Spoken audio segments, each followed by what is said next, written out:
Back at Moorhead Sports Center, we are getting ready. The ice is ready and just about set to go for the second period of play. Moorhead has jumped to a 1-0 lead. And, Scott, we take a look at what the teams might be talking about in the locker room. I'm not so sure that there's going to be a whole lot of changes made by either team heading into this second period. Well, if I'm Sartell, I'm telling them to fire the puck. I mean, they've been in the zone. They just haven't taken a lot of shots on net. Again, only 2 shots. So they're kind of making it easy for Taylor Crescent here. So, okay, tell me how that works. So when do you decide to pull the trigger on a shot, and when do you decide to hold it and keep it under control?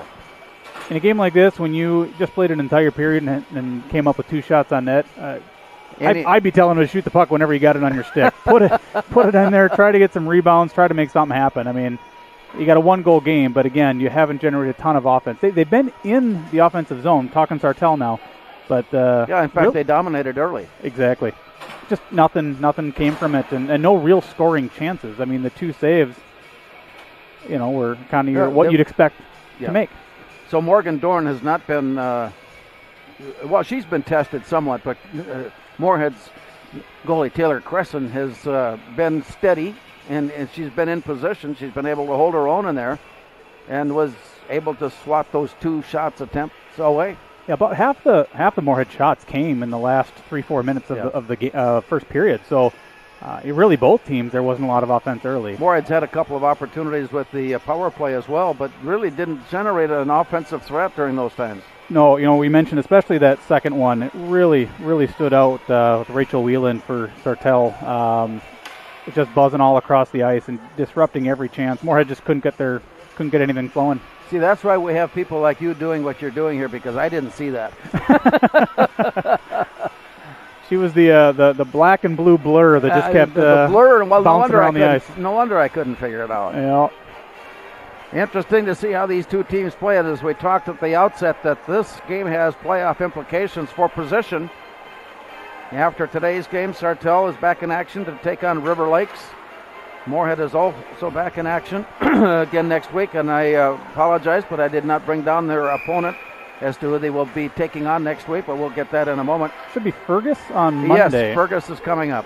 Fergus Falls is coming up as they take on the Otters, and that's always an interesting matchup. Over the years, Fergus and Moorhead love to play football. They love to play hockey. They love to play basketball. There have been some great matchups over the years between the 2 schools, and for good reason. They're just less than an hour away. For Moorhead, there aren't very many schools that they play that they only travel less than an hour to get to. And the other one is coming here next Thursday with East Grand Forks. There you go. Got a couple little rivalry games going on. These are communities that they play in youth hockey. They get to know these girls growing up and playing against them since U12, U10. They know each other well, and that's good. It's a great game. Moorhead and East Grand Forks boys hockey coming up in Game 2 of our doubleheader, scheduled for about a 7:30 start. I think we'll just have to go with the flow on that one and decide when they start. That's when we'll start, as we don't know exactly how this one is going to end up. Earlier today, the Moorhead Junior Varsity, with an explosive second period, romped to an 11-2 win over the Sartell Junior Varsity. So we're underway in period number 2, and Sartell rather, but the play, I think we had a penalty right off the get-go. They're taking both of them. There was coincidentals. Hooking? Taylor Brewski and for Moorhead, and Lauren Wenzel for Sartell St. Stephen just got tangled up right off the face-off. It almost looked like their helmets got tangled up, but they both got sent off. Coincidentals, no harm done. Play comes outside the zone. And it comes. Ava Kistner of Moorhead tosses it back. Olivia Dronen turns it around and sends it in deep. Play to the far corner on a quick turnaround shot by Bria Holm that sailed through the crease and picked up by Sartell. To the near side. Backhanded down deep into the near corner. And all the way loose there. From behind the net. Now with Crescent looking one way, the play went the other. And picked up and sent out to center ice, and Moorhead in pursuit. Got there to take the puck away. Great defensive job by Ava Kistner, getting the puck back for Moorhead to Olivia Dronen. Walks away on the near side, wind up to shoot, and it's blocked, and it's blocked, and it's off to the far side and in, and Moorhead scores. Persistence out in front of the goal, and Moorhead leads it 2-0. Was that Kistner that got the goal? Kistner got the assist, and she certainly had that offensive pressure here to kind of kick things off. It was a great get the job by scoring Ava. announcement in a moment, but we know that Ava Kistner factors in to the goal. And there was a lot of tipping and rebounding and tipping and rebounding before someone found a way to slip it past Morgan Dorn, and the Spuds take a 2-0. Very important second goal early here in the second period. Play comes back, and it's controlled by Erica Johnson. To the far side. Rolled away. Moorhead plays it out of the zone, and it rolls all the way back up ice. And as it clears, that brings up icing and brings the play back into the Moorhead zone. Moorhead goal coming at the 45-second mark of the second period. He's got the microphone in his hand. He's waiting to announce. I'm eager to find out who it was. We're waiting to hear. Play to the far left side. And it's dropped down to the outer edge, then picked up by Anna Lundin. Lundin picks it up, pops it up into the air. Moorhead had it skip over their stick. Retreating. Regan Anderson plays it out to the far side, comes back now near side. Now we got the penalties first.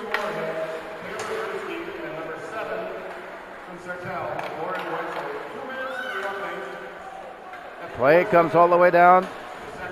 Rolls off to the far corner, and Bria Holm gets number 2. And Olivia Dronan assisting on that play. That's her 10th. But Bria Holm getting her second goal.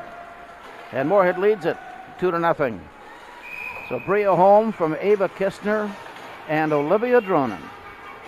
Bria's 13th goal of the year. That's incredible. That first line really clicking. Play comes out. Return. It'll go to the far side with 15 minutes now showing. We are just 2 minutes into the second period, and Moorhead, like they did at the game open, scoring quickly. And it's now 2-0 Moorhead. Also throw out there, it's Olivia Dronan's 10th assist of the year too, so she's really helping out her friends down there. She's involved.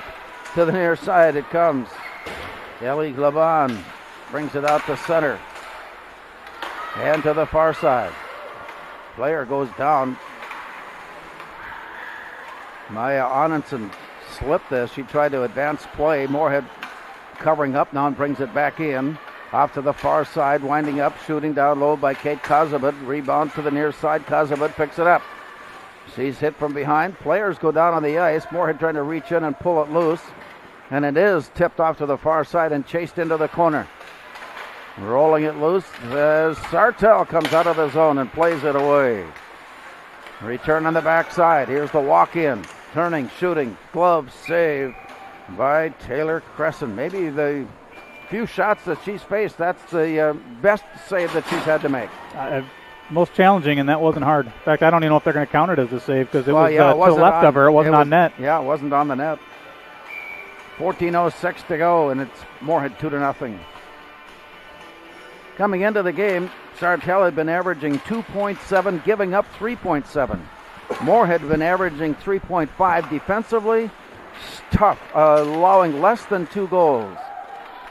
Off to the far side, Bria Holm got pushed into the corner, and before play comes back out, we've got a tripping penalty. And that'll put the Spuds shorthanded. And the power play goes to Sartell. Elise Strom with the tripping penalty. Play to the far left side. Into the corner. Along the boards. Dished out. Sartell trying to take advantage of this power play opportunity, and the pass is not quite there, and it's picked off by Ava Kistner. She throws it up ice. She threw it up ice, and then she threw Rachel Whelan to the ground there. Play off to the far side, and from behind the net, played out on the far right wing. On the attempt to get it out of the zone, it is brought back. Walking her way through center ice. Morgan Cromwell brings it in. walking her way in. Spuds catch up to the place, separate player and puck, and it comes near side. Moorhead clears the zone with a long pass out. Onenson with a great job clearing it out and then dumping it down to kill some time off the penalty kill. Moorhead will take that opportunity to make a change. Here's an open net shot but missed. Rebound up on top. Spuds had a great opportunity to score shorthanded, but the play comes out to Anna Lundeen. Moorhead there to take it back, and they throw it up ice, recovered by Morgan Cromwell of Sartell. Now to the near side for Rachel Whelan. Played back out to center, wide pass, played off all the way on to the far side, and if that clears, it does. That'll be icing, and the Spuds, although skating shorthanded, will have a face-off in the Sartell zone. Skating shorthanded, I think they had the best scoring opportunity of the night. That did not result in a goal. That was a great forecheck, even though they're playing 2-on-5 there for a few seconds. Leading 2-0. Taylor Bruschi stands in from Moorhead. Faces off. That was Ingrid Bocek-Arma. Off to the far side it goes. And as they battle for it at the point, it's deflected out to center. Turn around, hard pass, blocked down, recovered near side. Carried in. Here's the look into the near corner. Stop and lean back. Shot blocked away. Big blast from Tia Vogt that was deflected out to the far side. Moorhead tracking it down on the far corner along with Jaden Lommel. And it is tipped off the boards and out. It comes all the way down. That'll run the time out on the penalty. Moorhead is back at full strength. Strami is on to play, and it comes near side. Reaching in to pull it loose. Here's the walk-up ice now by Lommel. She gets worked off the play into the near side. Right. And from there, Bria Holm had a chance to pull it away. She's still looking for possession along the boards before it's pulled out of there by Lauren Wenzel and off to the far side. Deep into the corner. Play comes loose. Here comes Sartell on the attack to the near side plate. All the way into the near corner. Still early, second period. Moorhead has scored to make it 2-0. To the near side, it comes along the boards and tipped ahead. Recovered by Carrier. And to the far side, it's deflected out and back in. Offside is waved off now as it plays behind the net. Spun back to the near side. Loose into the corner. Out along the boards it's played. Moorhead pulling it off the boards to feed it ahead. Working her way on the near side. Here's a quick toss down low by Maya Onenson. All the way to the far side, and a centering pass got blocked away and recovered and turned down low. Played back to the near side with 10:42 to go. Out to the point, wind up and a shot sent on by Kozabed. All the way rings to the far side. It comes out of the zone. They're going to have to touch up on the play. And as they do, big heavy pressure applied by Sartell and forces a play back to the near side for Ellie Laban. Off to the backside for Annie Krieg moving in. She got pushed into the corner and play continues on from there. Moorhead with a 2-0 lead now deep in the offensive zone. Comes back up on top. Shot got blocked away. Recovered in the far corner. Backhanded now. As they scramble for position, it goes down low. Sartell there to pick it away, and they lean it out of the zone, taking off the pressure. That pass, however, comes right on goal. There'll be no icing on that play as the Spuds go back to pick it up and quickly return it near side for Laban. On the near side and along the wall. Krieg watches it sail down low, played off to the far side. It ends up at the point, wind up in a shot from there wide. Back now near side. Play is loose, slotted in and ahead by Ellie Feeney, and it's returned out to center where it's turned around. All the way down it goes. 9:23 to go, second period. Moorhead won in the first, one in the second, leading it 2-0. Play comes out to center ice. From there, turned around and brought near side. It just jumps off the stick of Rachel Lindemeyer, and it comes rolling all the way down. Swept off to the side by Dorn, and play continues on. Sartell there to pick it up. Peyton Savart works it out to the far side, and it rolls out the center. Moorhead getting a stick on it. That avoided the breakaway, and back up ice, it's pulled in by Kate Kozabed. Turnaround pass comes ahead. Here's a quick look up and a nice feather pass ahead of the play, brought into the zone. Wind up in a shot, sailed up and away. Bounced back now near side. Kazabad out at the point. Got turned around. Play goes down to the corner. 8.5 minutes to go as it comes back to the near side. Now pushed behind the net where Sartell is waiting for it, but the outlet pass skipped wide and it comes off the boards. Played in by Ella Holm. Bouncing it back in. It got away from Kazabad, sending it off to the far side there for Henderson. Brought near side. Moorhead tries to reach it out. Can't. Returned. Rejected. Once again, they'll play it into the corner. Moorhead trying to work it out of the zone, and they get the pass ahead. We've got a breakaway here for Bria Holm. Winds up, she shoots, she scores! Oh my, what a play. Bria Holm showing her stuff.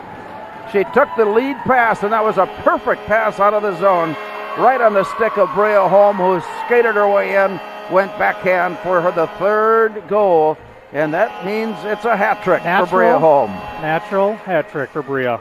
That is her 14th goal of the year. 19 points on the season. And yeah, she split the D, came in all alone. She went backhand. Great move. Very talented hockey player. Time of the goal. They're going to keep the puck. That's a really good idea. Yeah, that's a good one. Yeah, yep. Hat-trick goal, we'll keep it. 8:59, the time of the goal, and it's 3-0 Moorhead.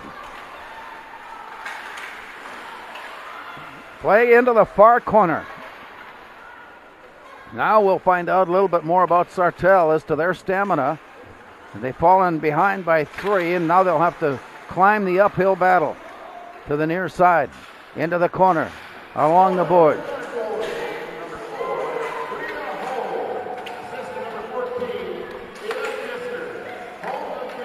Ava Kistner getting the assist, and that's her second one tonight. She's now into double digits with assists. That's her 10th of the year. 7:19 and clock running out to the far side. Play is loose, and the Spuds pick it up, and an outlet pass got taken away. But the Spuds catch up to it, and it's turned around and put on the stick of Ella Laban, and it comes near side. Roll down into the corner. Tia Vogt carries it out, lost it up on top. Spuds pick up the rebound. Backhand their way in. Shot got swept away. Gruski had a chance to make it a 4-goal game, but it got deflected right out in front of net, and play continues. Deep into the far corner, and once again, they'll take the pressure off as the Spuds offensive unit has certainly come on here in the second period, and they are taking control of this one. We chatted during the first intermission about what should be said in the locker room, what we were going to see coming out here, and it's very clear just bit by bit. Moorhead keeps getting better and better, and Sartell's slowing down. 6:46 now showing Moorhead with 2 here in the second period, 3 on the night from Bria Holm, and it's 3-0. Drawn out to the point, chased into the far corner, and it got away, rolling out and out the center. They'll go into pursuit with Regan Anderson catching up to it. Chased off to the far side, and a scramble for the loose puck there. Before Moorhead works their way out, a player from Sartell face down on the ice brings the whistle. And I think a Moorhead penalty, yes. We've got a Moorhead penalty. That is, they're spending, in spite of the fact they're leading 3-0, they're spending their fair share of time in the penalty box. Yeah, a complete switch from last period where Sartell had 2 penalties. Now this is Moorhead's second. Ellie Feeney draws 2 minutes. She had the slim shoulders. She knew. Play to the far side. Out to the point. Sartell, power play. Winding it up, back up to the point. Wind up in a shot, blocked in traffic, recovered by Regan Anderson. Just out to the far side. It comes to center, and Sartell will have to come onside. Along the near boards, Rachel Whelan tried to work her way in, takes over, but only briefly before it's pulled away from her. Spuds work their play right out in front, losing it. Kate Kozabed recovers, and once again, she's right out in front of her own goal before the turnaround to head up ice. Brings a stop in play, and another penalty coming, and it looks like the Spuds, let's see, we may have coincidentals here. Yeah, taking them both for high stick. High sticking the call, one from Moorhead, one from Sartell, and for Moorhead, it is Regan Anderson. And for Sartell, it's going to be Anna Lundin. Anna Lundin, yes. 1:26 remaining on the Moorhead penalty to Strami. Or to Feeney, rather, Ellie Feeney. And with the puck down, it comes to the point for Whelan. That shot was right on goal. Save for Taylor Crescent, and play comes up ice. 5:40 to go, and it quickly played second period. To the far side, Moorhead with a 3-0 advantage. Here's the outlet pass all the way rink wide and out to center where Moorhead catches up to it. They toss it in, it rolls in behind Morgan Dorn, and play continues there for Sartell. On the near side, here comes Sartell. On the way up ice, Wenzel brings it in. Moorhead there to pull it away, and they turn it around and head up ice. Deep into the far corner, pulled in by Whelan. Long pass out of the zone, comes bouncing down, bouncing off to the side, and it's played there by Taylor Crescent, where the Spuds are there to pick it up, and here comes the flying Kate Kuzabud. Deep into the corner. Pulls up short in the corner. Pulled away from behind, but the Spuds covering up nicely. Great positional defense by the Spuds to keep the puck in the corner, and a battle for it there goes to Moorhead as they slap it hard into the corner. Played back now near side, rolls off the near side, and it's played out. Spuds at the point, keeping it in with Maya Anundson playing it. Now she's joined by Ella Grafstrom, and play is a struggle along the near side before it's pulled in by Maddie Spade. Moorhead comes back to full strength. The Stommy comes off and heads off to the far side, and Moorhead has 5 skaters. Great penalty kill. Only 1 shot allowed on net. That's 2 penalty kills now with only 1 shot each. 4:11 to go. Moorhead, second period, leading 3-0. To the near side, a backhand pass from center ice and into the zone it goes. Moorhead will change. Deep down in the far corner, rolls around to the far side. To the point. Here's the look in from there, and it's sent into traffic and blocked away nicely. Buchek Arma picking it up. Deflected away, and it comes near side for the Spuds. Here's Ellie Laban. Gives it off to Krieg, and she carries it into the corner, sends it out on top, and it's blocked away and sent out to center ice.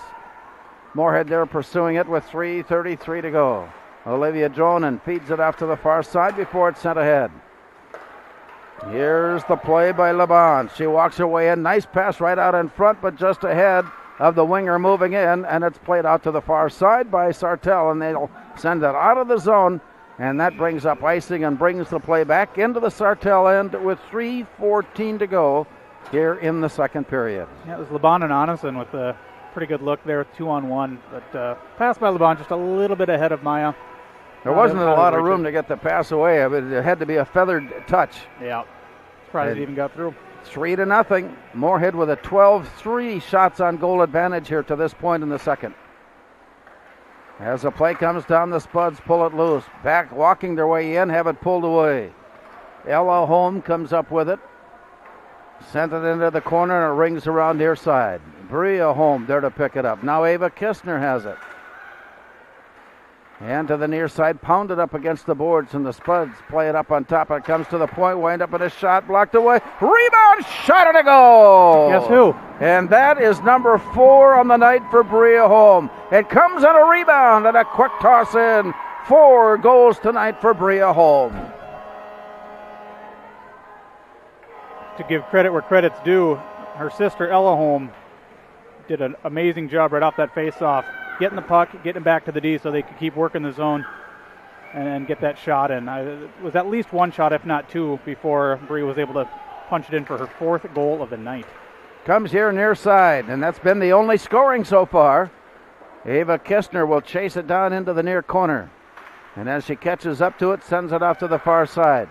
Centering pass got blocked, sent behind the net. Now with 2.5 minutes to go. Here's the announcement.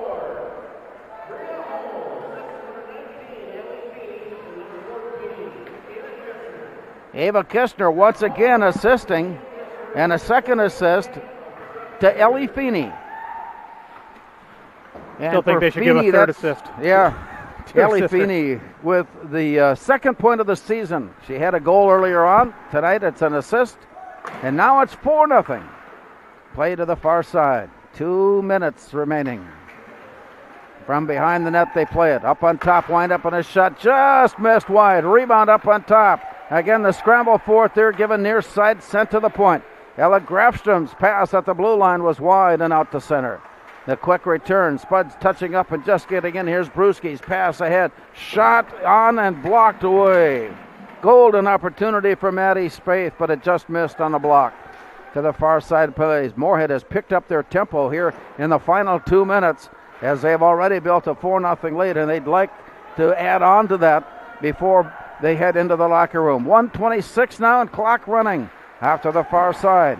Outlet pass is swiped away, but only briefly, and then it comes back again. They reach in for it. Moorhead there to pull it with 1:15 to go. Down deep into the corner. Brought back near side for Maddie Spaeth. She's still scrambling for it. And off the back boards, it's played out onto the near side and out. Comes to center. From there, sent back in. 1 minute to go.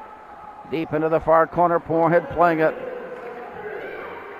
Long pass. Bounces out to center. Just on the ice, Laban will retreat, but didn't get there in time, and here comes Sartell. Deep into the far corner.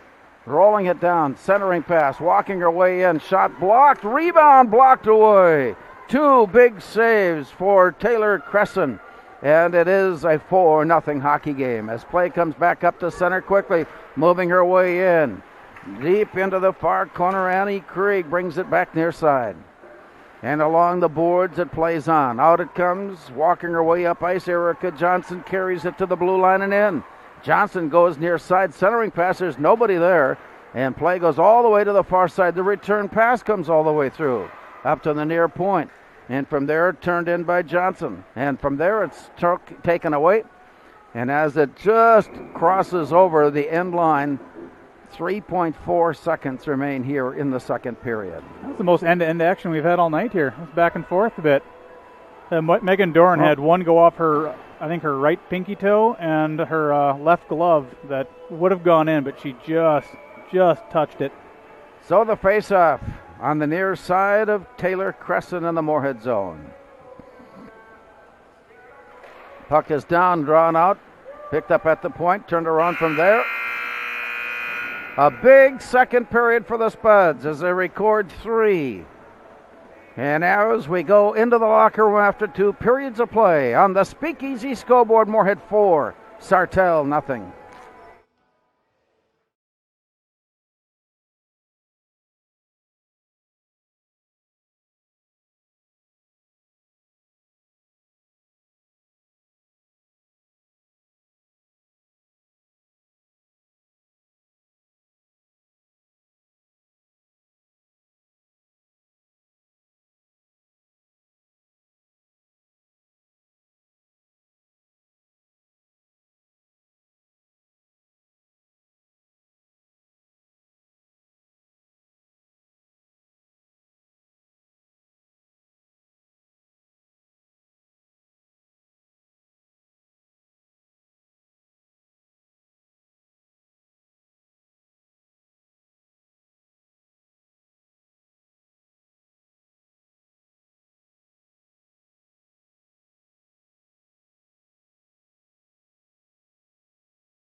Get up.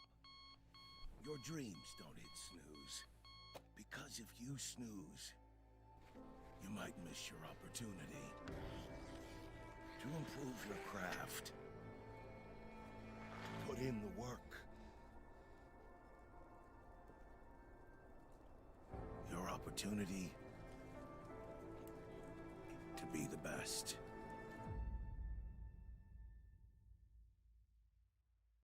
natural talent, physical gifts, training advantages. To become a champion, none of that matters. True champions are the ones who are comfortable working harder, staying later, and finding that competitive edge. They are never satisfied simply doing a good job, because those who transform themselves from local talent into local folklore are the ones who continually perform beyond their limits. Bell Bank, proudly supporting champions everywhere.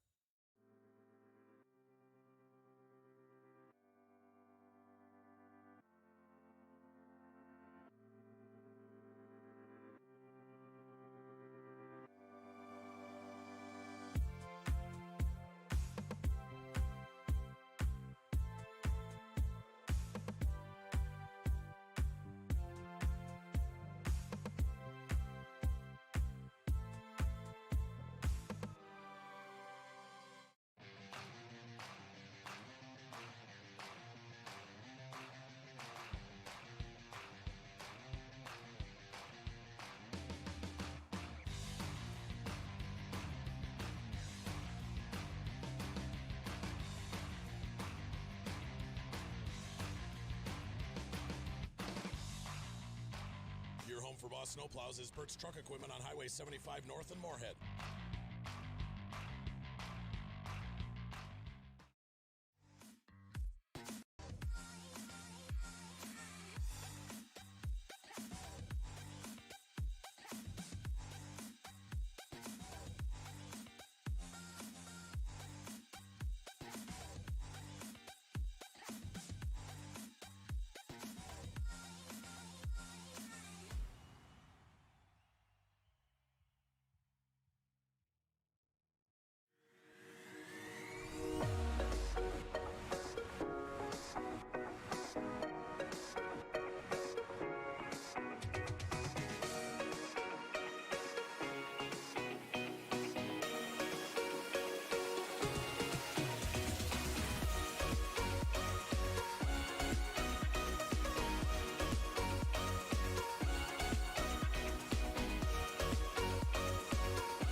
Revive Professional Massage Therapy Clinic.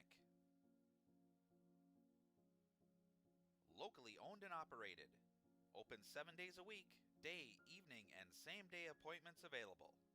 Couples massages also available. 20 highly trained professional licensed massage therapists on staff. Now with 2 locations, South Fargo and Detroit Lakes. Offering online booking and online gift certificates. www.reviveprofessionalmassage.com.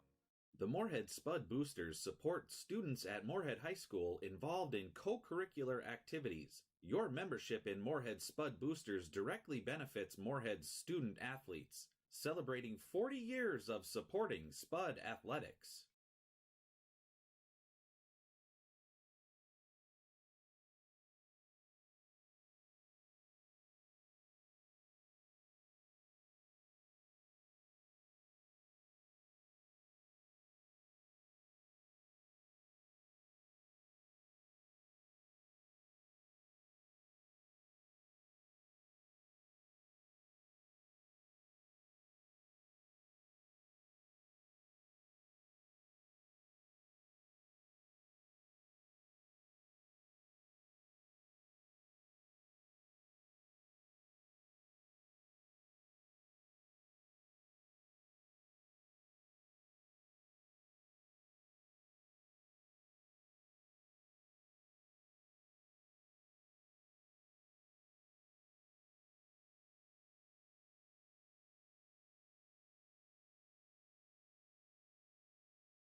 So we get ready for the third period. Moorhead with, if they can hold this lead, they'll move to an even 500 on the season with 6 wins, 6 losses, and a tie. Meanwhile, Sartell, they're trying to snap a 5-game losing streak. And they need to come back with 4 goals to tie and 5 to take the lead in this one. Coming into tonight's game at 4-6-1. After starting the season with 4 wins and 6 games played, they had a loss and a tie in that first games played. And so they're trying to put their game together here as they head into the playoff stretch run. And as we start the third period, Moorhead tosses it ahead and they'll chase it down on the zone, but the pass came from Sartell, and that, or from Moorhead rather, and that brings the face-off back up ice on the icing call. But what a remarkable performance tonight for Bria Holm with 4 goals. Talk about coming into playoff season here with 5-0 win over Thief River Falls, 7-0 over East Grand Forks last week before they stumbled down to Minnetonka. This would be a big one tonight to get them ready for sections. Out to the near side, here's the look in from Tia Vogt. Sartell chasing it behind the net. It squirts loose to the far side. Moorhead tried to bring it out of the zone. It tied up along the boards, taken back by Sartell. A nice turnaround by Wieland. And brings it to the blue line and in. Wieland turns, shoots, blocked away by Cresson. Loose puck down in the far corner. Here's the workaround, and the shot goes up high, and that one is up and away. Back now near side, and it looks to me like somebody has been listening to you, Scott, on what they should do, and that's to shoot if you get an opportunity. They've been shooting, even from behind the net. Coached youth hockey for several years. They'd be the first ones to listen to me. Grace Green, getting her first shift tonight, comes up with a long pass out of center ice and down. And so with that, it comes all the way back up ice, and the faceoff will be to the far side of Taylor Cresson. Game 2 of our doubleheader tonight finds Moorhead taking on East Grand Forks. That's a big battle, always is. John Ammerman will join us between games on our Spud Boys pregame show. Play comes near side, and the Spud girls working their way out of the zone with a 4-0 lead. Chased down on the far side, pardon me, from Ellie Feeney, and a long pass up, taken back by Sartell. To the blue line and in. Wind up in a shot just wide of the mark, and it comes near side. Tossed back in by Taylor Sapaniak, and it goes off to the far side where Moorhead picks it up. Into the zone, it comes right on the stick. Here's the walk-in by Maddie Hansen. Shot blocked away. Rebound chased all the way back up ice where it's turned around by Regan Anderson. Nice pass on the near side just behind the play of Maddie Hansen, who chases it down, then got out of position, and it's turned around by Sartell. Played it back to the near boards. Brewski has it. Moorhead recovering it. Brewski going into the corner with Maddie Hansen, pulling it loose, sending it up on top, and it's tipped off to the far side. Moorhead was cruising in, looking for a scoring opportunity, but it was pulled away by Jaden Lommel. Early on, third period. Moorhead back in their own end, turning, looking up ice, and here's the walk along the boards. Deflected down and recovered. Off to the far side, sent away by Elise Strami. And to the far side, it's brought back, but it's stolen. Here's a walk-in shot, but just wide. Nice defensive position to force the wide shot. Play comes out. And with that whistle, the icing call stops play. We are just underway in the third period. Moorhead with a 4-0 lead. Unfortunate turnover in the defensive zone, but Elise Strom, like you mentioned, forced her to the corner, shallow angle shot. Didn't really have a chance. To the near side now of Moorhead goaltender Taylor Cresson. Drawn to the near boards. Scrambled after it comes along the near side. Got away from Bria Holmes. She turns around, had it poked away again. Down deep into the corner, Ellie Feeney plays it off to the far side. Gets it on the return, and Feeney feeds it up on the near side. It comes all the way out of the zone, and the Spuds trying to catch up on a break out of the zone, just cannot. And with that icing pass, it comes back in now to the near side of goaltender Taylor Cresson.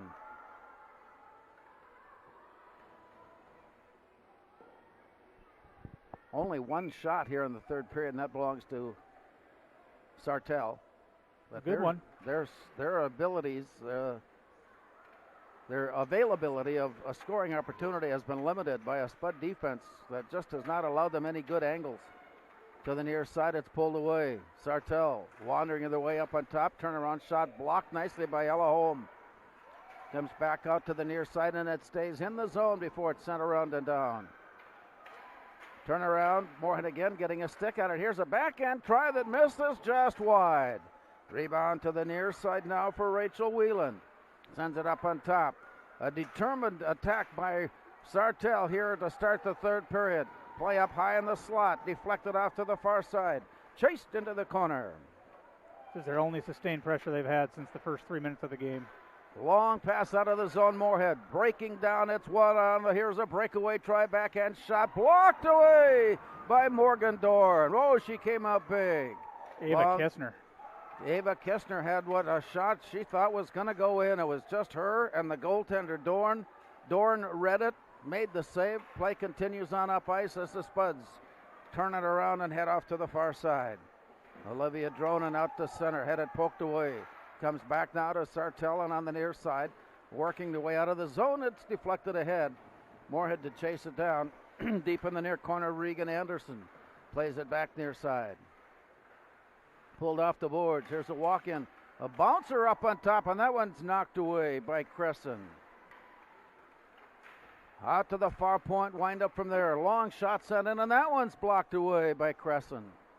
So far, the early going favoring Sartell. They have put some determination into their skates here to start the period, but so far the Spuds defense has been able to shut the door, and it remains 4-0 Moorhead. From behind the net, turn it around, Olivia Dronen. She got tied up on the play. Centering pass blocked away. Puck is loose. Tapped near side. Tapped far side. And up against. They'll try it again before the whistle blows to stop play with Crescent, I think, sitting on top of the puck. I'm not sure she realized she had it. At that point, you just stop moving and hope the ref blows the whistle because you want to stop it to play. That she must have made at least 3 saves in that flurry there. I'll be interested to see how many she gets credit for. Yeah, well, certainly not getting enough credit. 12:04 now showing. To the far side, it's played up to the point. And from there, it wobbles in on goal, and Crescent just managed to lean outside the goal mouth to put the gloves on top, making the save to keep it 4-0. Shots 5-1 to start the period here in favor of Sartell. On to the far side, it's loose. Tipped away, recovered, battled for. And off the far boards. Can't clear the zone. It's picked up. Moorhead then putting a stick on it. Avoiding the rush. It's turned around up ice, and Erica Johnson tracks it down for Sartell. Johnson retreating. Dishes it off to the far corner. On the way out of the zone, here comes Braylee Vandenberg. She'll carry it in. Pulls up short. Dishes it down low, and it bounces from behind the net. Played by Moorhead. Kate Kazabat is battling loose. Scramble for it. They have a handle on it. Deflected away and off to the far side. From there, Moorhead pulls it loose, and they have it out to center ice with a backhand pass that's picked up by Brianna Creechy. And from there, Moorhead had a chance at it, but it's pulled away. Kelly Carrier sends it off to the far side, and it's returned, misfiring a bit on the pass, and it comes all the way down. In pursuit, Elise Strami has it. Out to the point, here's a shot that sailed high and wide. Rebound tried again, that one sailed just behind the net. It may have tickled the twines on the way by as the Spuds come away with it. A long pass out to center. 10:37 to go. Here's a backhand pass right on the money for Ella Holm, who walks her way in, throws it out in front, and they just misfire. Off to the far side, loose puck picked up and sent out to center. Moorhead in pursuit to track it down. Quick return on the near side for Bria Holm. She goes off to the far side for Ava Kistner. She got worked off the play. It's kept in at the blue line. Now it's outside. A throw back in, taken back by Sartell as it's played back to Rachel Whelan. On the stick it goes to Buchek Arma. A long shot from the far side sent in, covered up, save made. I don't know if Taylor Crescent was ready for this period based on the way the first two went, but she's had to be. Yeah, she's had to be, and she's doing her job here. 10 minutes to go here in the third. 4 Bria Holm goals for the Spuds. the scoring. Here's a windup and a shot and a block and a save by Crescent. Once again, the difficulty of the shots she's facing getting more so. They are. And for an 8th grader to be facing these kind of shots and to be standing tall like she is. She still has that good quickness in her movement. Yep. Face off to her right side as she looks on and waits. Here's the play down to the corner. Played back now from behind by Taylor Sapaniak. And from there to the near side, Moorhead trying to work their way out of the zone, but good pressure applied. And it's worked loose by Sartell as the pass thrown up in front gets all the way through. Sartell at the point to keep it in. Then the Spuds come up with it and bring it out to center. Long rush on the near side by Brianna Creechy. Dropping it back for Brewski. She's ridden into the corner. From behind the net, centering pass got all the way through. Spuds catch up to it high in the slot. On a turnaround there by Olivia Dronin. It comes out to center on the deflection. Moorhead is touched up on the plate, and here's the return in. Off on the far side. Winding her way down. Kate Kozubad sends it up. Here's the backhand shot and a goal! Oh, was that set up nicely with a carry down deep and behind the end line. A centering pass right out in front to the open goal. And the Spuds now lead it 5-0. That was Taylor Brewski with a wide open net after Kozubad made just a great play. Comes in, gets a shot on net. Rebound comes out to the right of Dorn. And there's Brewski just sitting there waiting to tap it in. So somebody other than Bria Holmes scores. Her 6th goal of the season, Taylor Brewski. And it is 5-0 now with 9 minutes to go. Out at center. Moorhead again to pull it away. Ella Holm goes down as she slides her way along to bring it in. In an attempt to drop it back, Ellie Feeney comes up with the save at the point, and here's the centering pass that got all the way through. All the way to the far side, and it comes out of the zone. They're going to wave it off. Could have been played. Ellie Feeney chases it for Moorhead and sends it all the way around to the far side.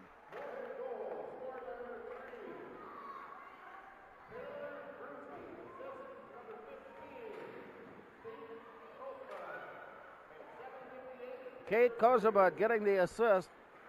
That's her 4th of the season. And Brewski's goal, her 6th. And it's 5-0 Moorhead. Wind up on top by Ava Kistner.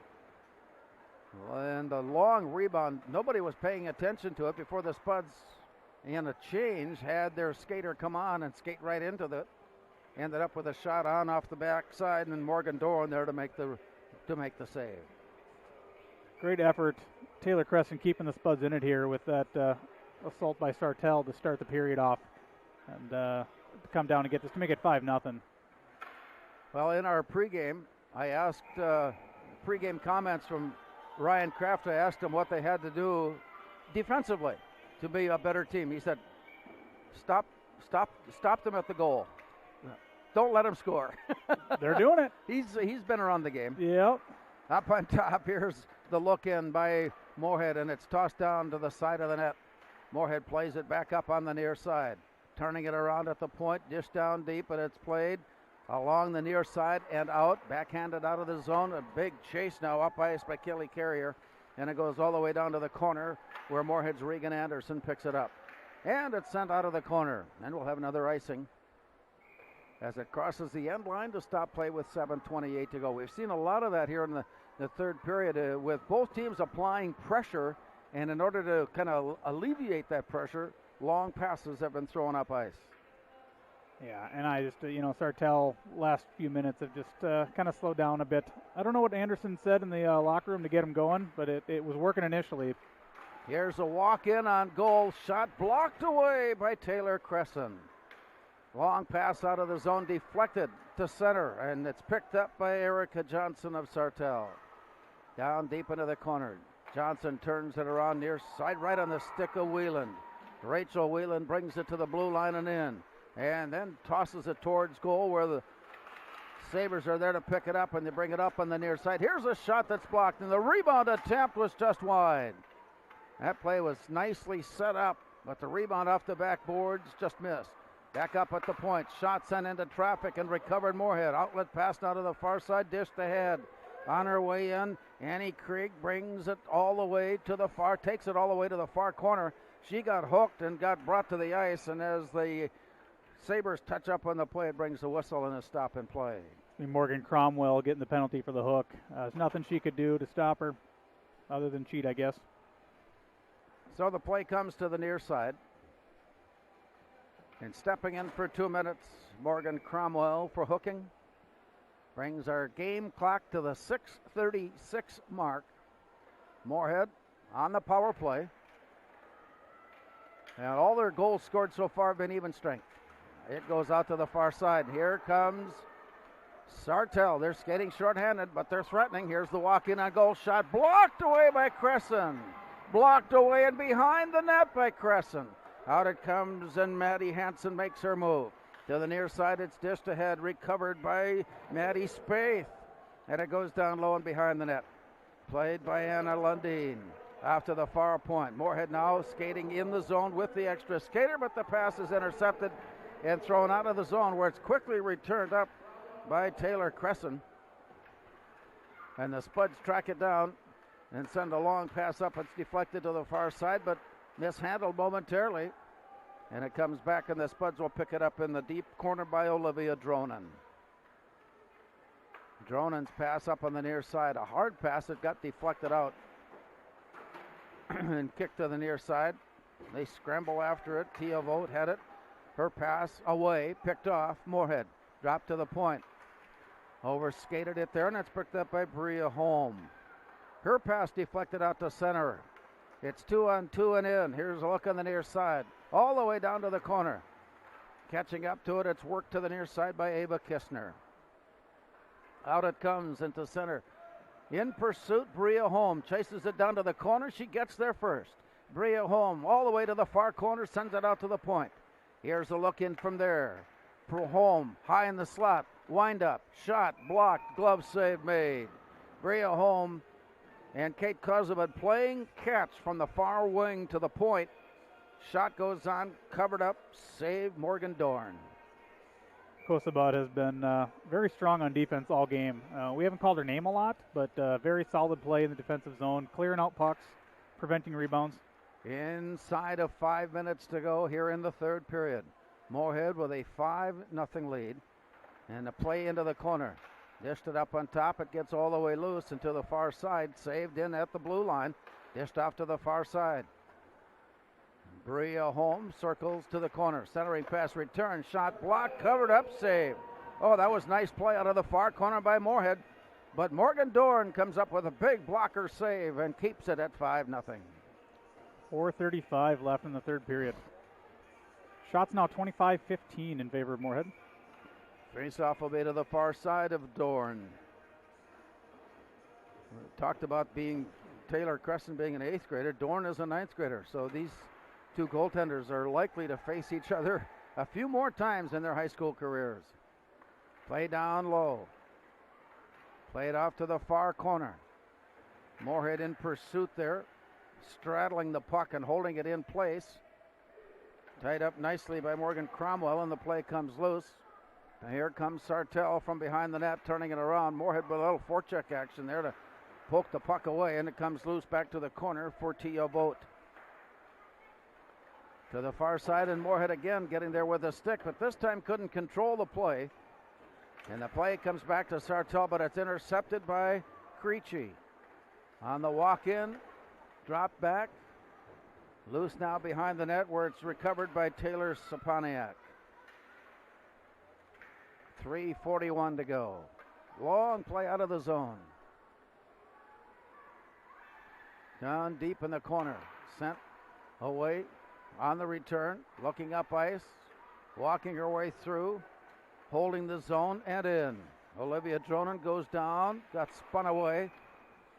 And I think that also brings the whistle because the net has come away almost out of the arena with the big hit there. The stick came one way, the net went the other. And somewhere on the ice is Morgan Dorn. Dronen coming in, pretty heavy forecheck. Just didn't want to stop.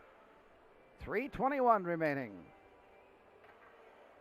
Quick word along the far side before the Spuds step in on the faceoff. It's drawn out to the point. Wind up in a shot blocked down to the near side. Scrambled after. It's sent all the way around to the far corner before it turned around there, and it's scooped off the ice by Morgan Dorn. I got to tell you one thing, that even though 5 goals have been scored by Moorhead, Morgan Dorn has been solid in goal. She's made some great saves and been in good position all night. She has. Very high-quality shots by Moorhead, and she's standing tall despite the score. Face off down. Sartell works their way out of the zone, looking in on the near side. Rachel Whelan carries it in and sends it off to the far side. Moorhead standing in the way, standing in trouble before the play comes back to the near side and played out. Inside of 3 minutes. Here's the steal of the puck at center by Whelan. Turns it around. Here's a wind-up and a shot on the near side. Blocked away just wide. All the way to the far corner and it comes out. Spuds there to pick it up and they send it ahead. On her way in, Annie Krieg carries it all the way to the corner. Down deep, Krieg. Stick handling her way loose. Try to feed it out to the point. There's Ellie Feeney on the return to the corner. All the way down it goes far side, 2:22 to go. Play comes out of the zone and picked up by Rachel Whelan. As she slides her way up, she sends it all the way down and in, and that came from the long side of center ice line. And that means there's an icing call with 2:14 to go. We chuckled when you brought up Ryan Kraft's pregame comments about keeping the puck out of the net for his defensive strategy, but it's really true. It is, well, it is, but it's also the difference in the game. Is Well, Moorhead's defense has been clearing out the rebounds. All but one of Moorhead's goals have been on rebounds. You take away Bria's breakaway goal, and that's been the difference. So the play comes down comes out high in the slot. Turnaround shot deflected but wide. Played into the near corner, and right now we have 2 minutes to go. Into the corner, Spuds play it up. Tapped away, recovered behind the net. Play continues on. Buchek Arma comes off to the play and drops it back. Here comes Sartell. And it's tipped away. Recovered by Grace Green, who brings it in. Pass goes off to the far side, picked up by Lommel. Bounced away there. Spuds backpedaling on their way. Kazabud there to pick it up and feed it off now to Regan Anderson. To the near side. And on the play in, I think Moorhead was offside. Yeah, Brianna Krejci ran out of real estate, had nowhere to go as Grace Green was coming into the zone. So offsides. 1:27 remaining. Spuds are gearing up here for the end of the season rush.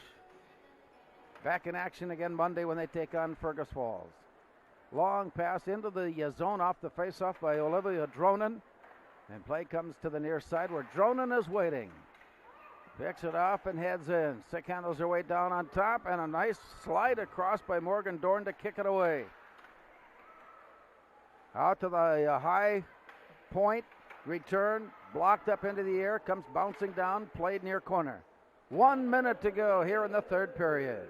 To the far side. And that's tipped away. Now we've got a breakaway try. Dronen dropping back defensively. Long pass from the blue line. Swatted away by Taylor Cresson. Bounced off the far boards. Moorhead there to pick it up and lean it ahead. Walking her way up ice, Maddie Hansen brings it in. She'll touch it there. 35 seconds to go. Spuds are trying to make that zero stand up on the defensive side of things. Here's the walk up by Braylee Vandenberg. She tried to turn the corner. She does. Here's a windup and a shot lifted high. Off to the far side played Sartell. 20 seconds remaining, and it's picked off Moorhead. To center and ahead. Tipped ahead and all the way down. Crossing it down and into the corner. Inside of 10 seconds to go as play continues in the Sartell end. As the Sabres try to find a way to get up ice and create, it won't happen as this one comes to an end as the Spuds get a shutout victory tonight for 8th grade goaltender Taylor Cresson. We'll recap our game and have our 3 stars when we return. Our final score on the Speakeasy scoreboard, Moorhead 5, Sartell nothing.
It was the defensive pairing of Kosabud and Anderson, I thought, really stepped up. Dronen, we heard her name a lot. Strom, just a great team effort. 3 of the last 4 games for the Spuds here have been shutouts. So that's going into playoff hockey. That's what you want to see. Absolutely. For Sartell, with the loss, they dropped now to 4-7-1 heading into Thursday's encounter with River Lakes. Our 3 stars all wear orange and black and white. Number 3 star goes to Ava Kistner. She was involved in 3 of Bria Holmes' goals. Ava Kistner gets our 3rd star. Absolutely. 2nd star easily going to Taylor Cresson, 8th grader, gets her 4th win of the year. Definitely stood strong when she needed to, especially after 2 periods of a lot of inactivity. It looked like early on that she wouldn't be maybe qualified to get that number 2 star because the saves were easy or there were no saves at all. But when it was needed, she was there and she was tough. Yeah, Sartell really poured it on the first 5 minutes of the 3rd period, and without that strong performance by Crescent, we might have had a different game. Number 2 star to the goaltender, and a number 1 star wasn't difficult at all to figure this one out. 4 goals on a night, easy choice. Yeah, we agreed on this one, didn't we? This is going to go to Bria Holm. For sure. 4 goals brings her to 14 on the year. That's very impressive. 19 points in the shortened season. On the night, Ella Holm got 1 of the assists. Ava Kistner got 3 of the assists. Olivia Dronen got 1. Ellie Feeney got 1. And also Kate Kozabud got 1 of the assists on the goals tonight for Moorhead. So with that, reminding you, we've got game 2 of our doubleheader around the corner.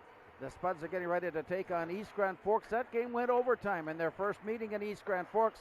Be interesting to see how things shape up here tonight. That's all coming up as you listen to Spud Sports on 970 WJAY. Again, our final score, girls hockey action on the Speakeasy scoreboard. Moorhead 5 and Sartell nothing. They're matching down payments on John Deere Thank you, compact sir. tractors Appreciate at it. RDO Equipment Company.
Ladies and gentlemen, we'd like to welcome you tonight to Senior 2021 for the Moorhead Spuds boys hockey team.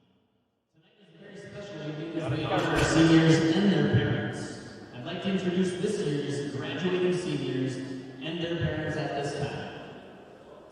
Up first, senior defenseman Caden Carter, son of Jason Carter and Shelley Winter.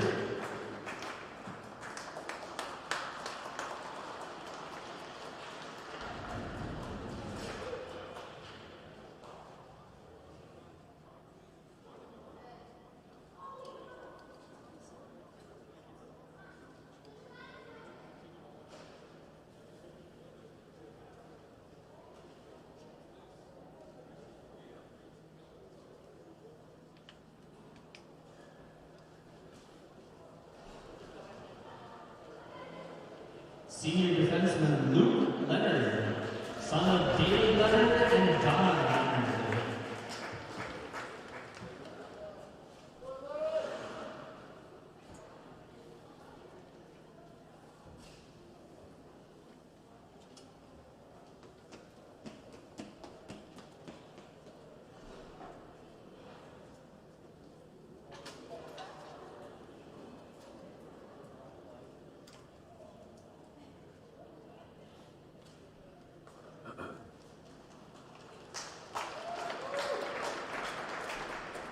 Senior forward Jackson Score, son of Thad and Sarah Score.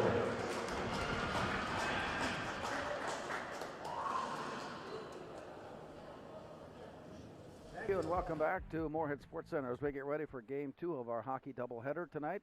The Spud girls recording a 5-0 shutout victory over Sartell in the opener here tonight, which has improved their standings as far as Section 8 playoffs is concerned, as they were battling. Senior forward Jonas Spicer, son of Dylan and Christine Spicer.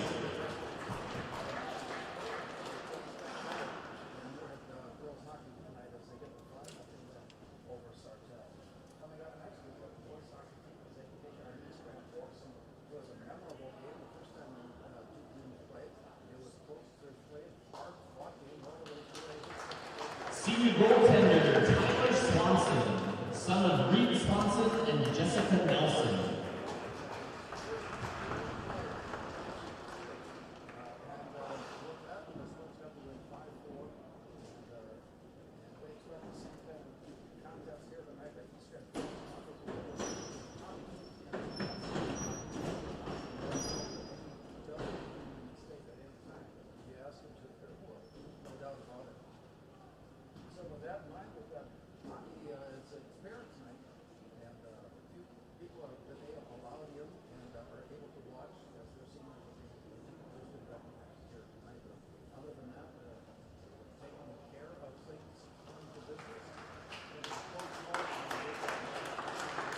Senior team manager Ian Simonich, son of Mike and Heather Simonich.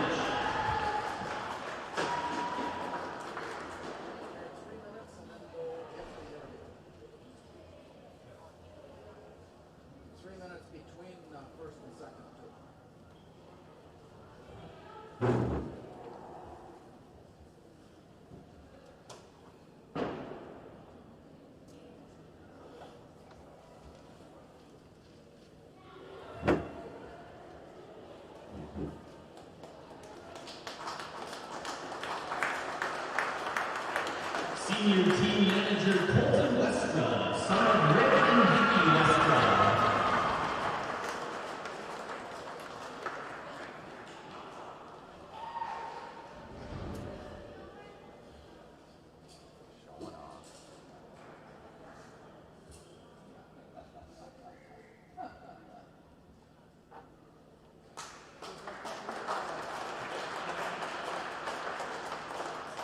Senior defenseman Brent Frisch, son of Daniel Frisch and Nikki Frisch.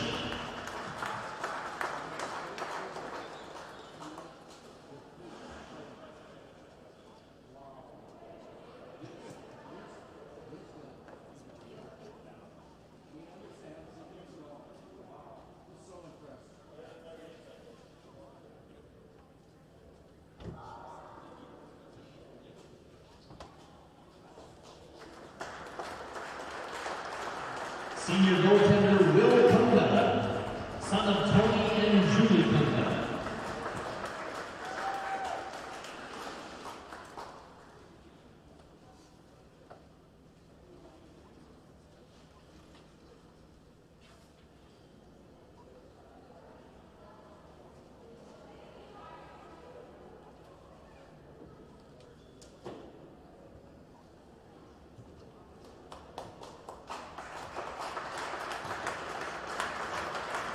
Senior forward Max Drummond, son of Todd and Kelly Drummond.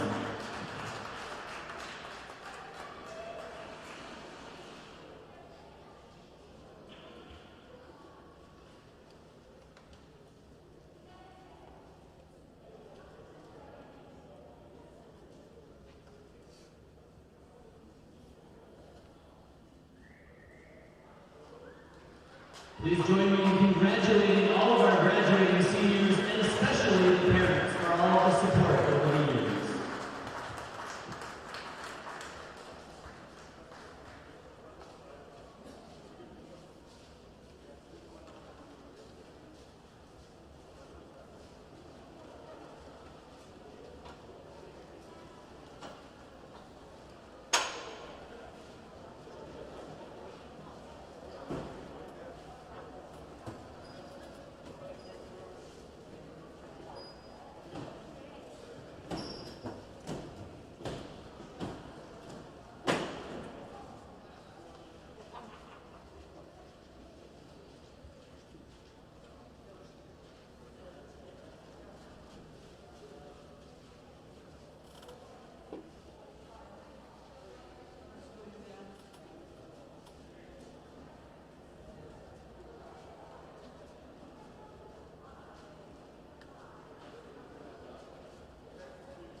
On our pregame show tonight from Moorhead Sports Center.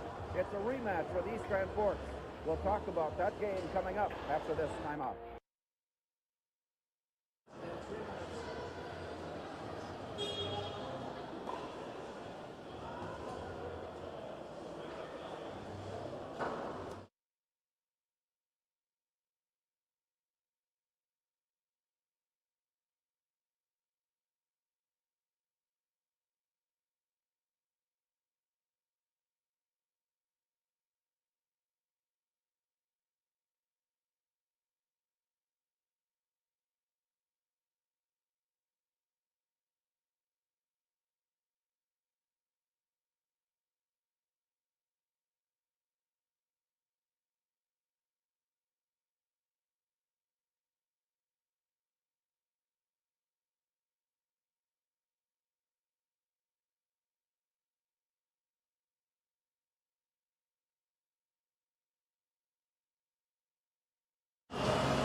hitting, clean hitting, but very determined by both teams. East Grand Forks is an outstanding team year in and year out. They're extremely disciplined in how they play the game. They play physical, they play fast, and this year's obviously no different. They return a group of guys that are very excited going into the section playoffs last year. Warroad ended up being the team that represented 8 single A, at the state tournament, but overall, 8 single A is one of the best Class A sections throughout the state, and East Grand Forks, as I mentioned previously, regardless of class, is one of the better teams in the state. So we're fortunate in the fact that we get to play them twice this year. The first time around, the first 5 to 6 minutes of the game, we had a lot of wide eyes, and we were watching, and thankfully they weren't able to score in any of their opportunities, but kind of like that Rapids game. As the game went, we got more and more comfortable, and we were able to make a few plays towards the end and sneak one out. But now, a couple weeks later, with a more experienced team, we hope to have a better effort for all 3 periods. One thing we take a look at, as we've talked about basically from game to game, is Moorhead is still searching for a way of scoring goals. But on the other side of the coin, you're not allowing very many goals either. We're not, and you know what, I think it's maybe a commitment to us playing defense, but I also think it's we're getting opportunities. I think I'd be more worried, and we've talked, that we're not scoring and we're not converting. We are creating chances. We're just not finishing a lot of those chances. So at the beginning of the year, we didn't see many chances, and now we're starting to create, and hopefully here as in the closing games and closing weeks that we're starting to convert on some of those chances. Big matchup tonight for Moorhead as they take on East Grand Forks here at Moorhead Sports Center. A look more at tonight's game and the drop of the puck when we return after this timeout.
I just got on the board of directors for the cable access channel, so I'm going to try to get our podcast on.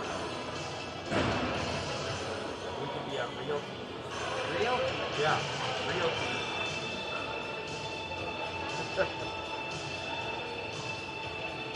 Oh, they're going to start showing our stuff down in Stillwater, though. I got an email from the guy down in Stillwater, cable access TV, that starts all sports channel. Yeah, they can play our stuff. Yeah, go ahead. Said we're not ESPN, but we try hard.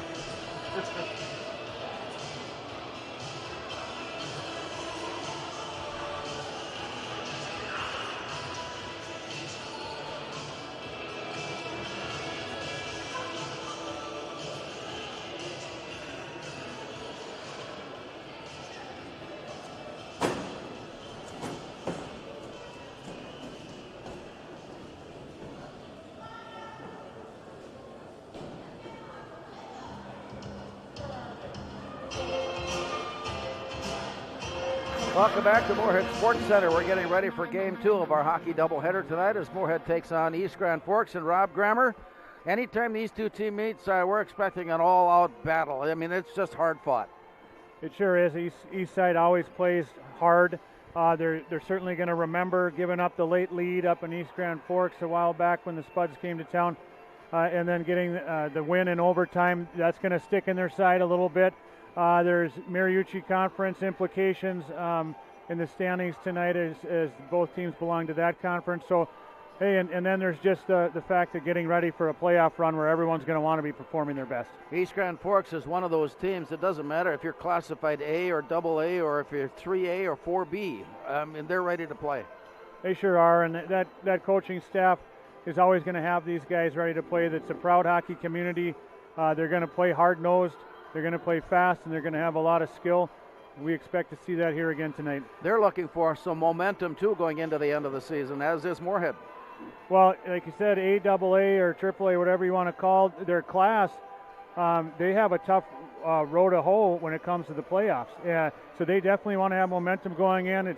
There's always Thief River Falls waiting for them, and definitely Warroad. Both of them are top 5, top 10 teams in Class A again this year, perennial. Year after year, always top 5. So that's one of the toughest sections to get to, no matter the size of your school, if you're A or AA. So they absolutely want to get some momentum going into that. Yeah, East Grand Forks is no stranger to playing against good and quality competition. They've gone through, they went through several years of back-to-back trips to state tournament play. Then they give Warroad a chance on occasion too, and then Thief River Falls slipped one in, as you mentioned. But it's East Grand Forks that's likely to challenge for the trip to the cities. Yeah, certainly every year they're right there along with Warroad and Thief River, and you know, Warroad's definitely going to have something to say about it. Both teams are very strong, but East Side is itching to get back to St. Paul. Moorhead is coming off what turned into a physical conclusion to their game at Grand Rapids and lost that one 3-1. And we heard from John Ammerman saying that, you know what, they still felt like they showed improvement in the course of that game, especially second and third periods. Yeah, you know, Rapids is always tough. When they came here in the Spuds' first game of the year, they showed their prowess as a top team in Minnesota. I believe they're top 5 right now. Defensively, they're just so strong with some excellent players and also excellent structure provided in the coaching from Coach Chido. And so for Coach Ammerman and Coach Kunka and the staff to feel good about how they progressed through that game is definitely a silver lining. You never like to lose a game, but if you can compete against those top 5 teams, you're going to be in every game and have a chance whenever you step on the ice. So I'm sure they're pleased with that. I'd like to get your feelings on coaching philosophy. Do you like to get a fast start on a team and then run the risk of being worn out by the end of the third period? Or would you rather run the game along and be ready with all the stamina that you need in the third? You know, I always prefer to get a fast start and get the jump on the other team. If you can take the wind out of their sails and knock a period out of the way and have a lead after that, I think you're always better off doing that rather than chasing the game and being behind. It seems like most coaches will agree with you with that philosophy. That's what they like to do as well.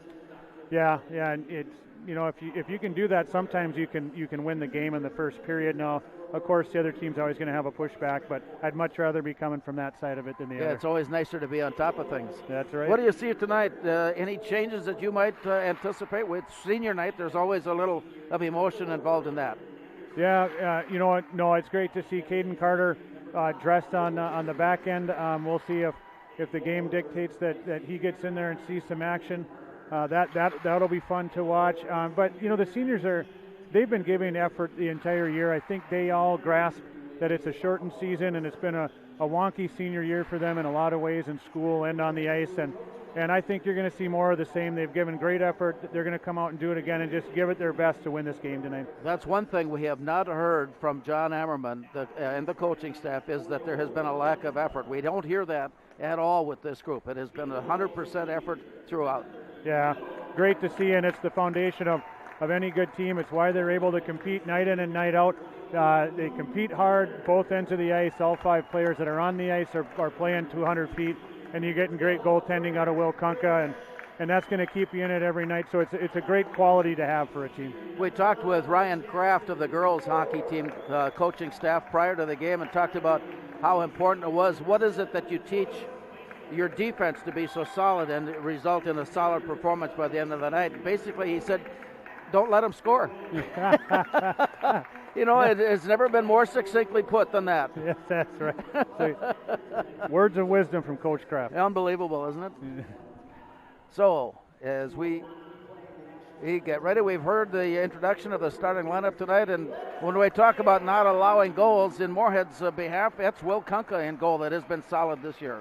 Yeah, another, we're getting spoiled with great goaltending here with Hodges last year, and prior to that, we had Lance Leonard, senior Luke Leonard's brother, and now Will Kunka just following in their footsteps. And you always feel good when you have that kind of stability on the back end. It gives you a lot of comfort to defend well and also get up the ice knowing you got that guy back there. I've got an 8th grade grandson ready to take over anytime, too, in goal. He's had one performance so far. He's 8 years old. He's got some good people to follow up ahead of him, so we look forward to that. With Rob Grammer, this is Larry Knutson. We've got high school hockey coming your way. Tonight as the Spuds take on East Grand Forks for the Green Wave. Cole Quirk in goal. For Moorhead, Will Kunka, 2.23 goals against, 92% saves. Last time these teams met in East Grand Forks, the Spuds got an overtime goal from Colby Creer to win it by a score of 2-1. Moorhead will go right to left in their orange sweaters, while East Grand Forks is black top to bottom with green numbers and trim. To open things up, it comes near side, and Jackson Score, who is returning from an injury, is back on the ice, and the play comes out to center. Tipped off to the far side, batted up into the air, recovered then by Jonas Spicer, and it goes off to the far side. A lot of seniors getting a start tonight and some early playing time in recognition of their efforts throughout the course of their high school career. It is senior night at Moorhead. Play comes in on the near side. Jackson Score goes down into the near corner. Played around to the far side. Brandon Anderson has it momentarily. Comes back down near side, and it's dished ahead. A scramble for it there, and it comes all the way down. Colby Creer goes sliding, but he slides after the puck, and a nice job of stick handling off the far side. A quick return near side, bounces off the boards, and Triggs turns around and sends it in. Rolling it down behind the net, it's played off to the far side. We're just underway. No scoring so far as East Grand Forks works their way out of the zone. Long pass up, and it comes all the way down. That's an icing whistle. And with the play early on, a good, nice pace to this one. Yeah, nice little play from Jackson Score on the wing. Getting out there back from injury, gets to his spot, catches a play, gets it up the ice, gets it deep so the Spuds can get a little pressure on each side.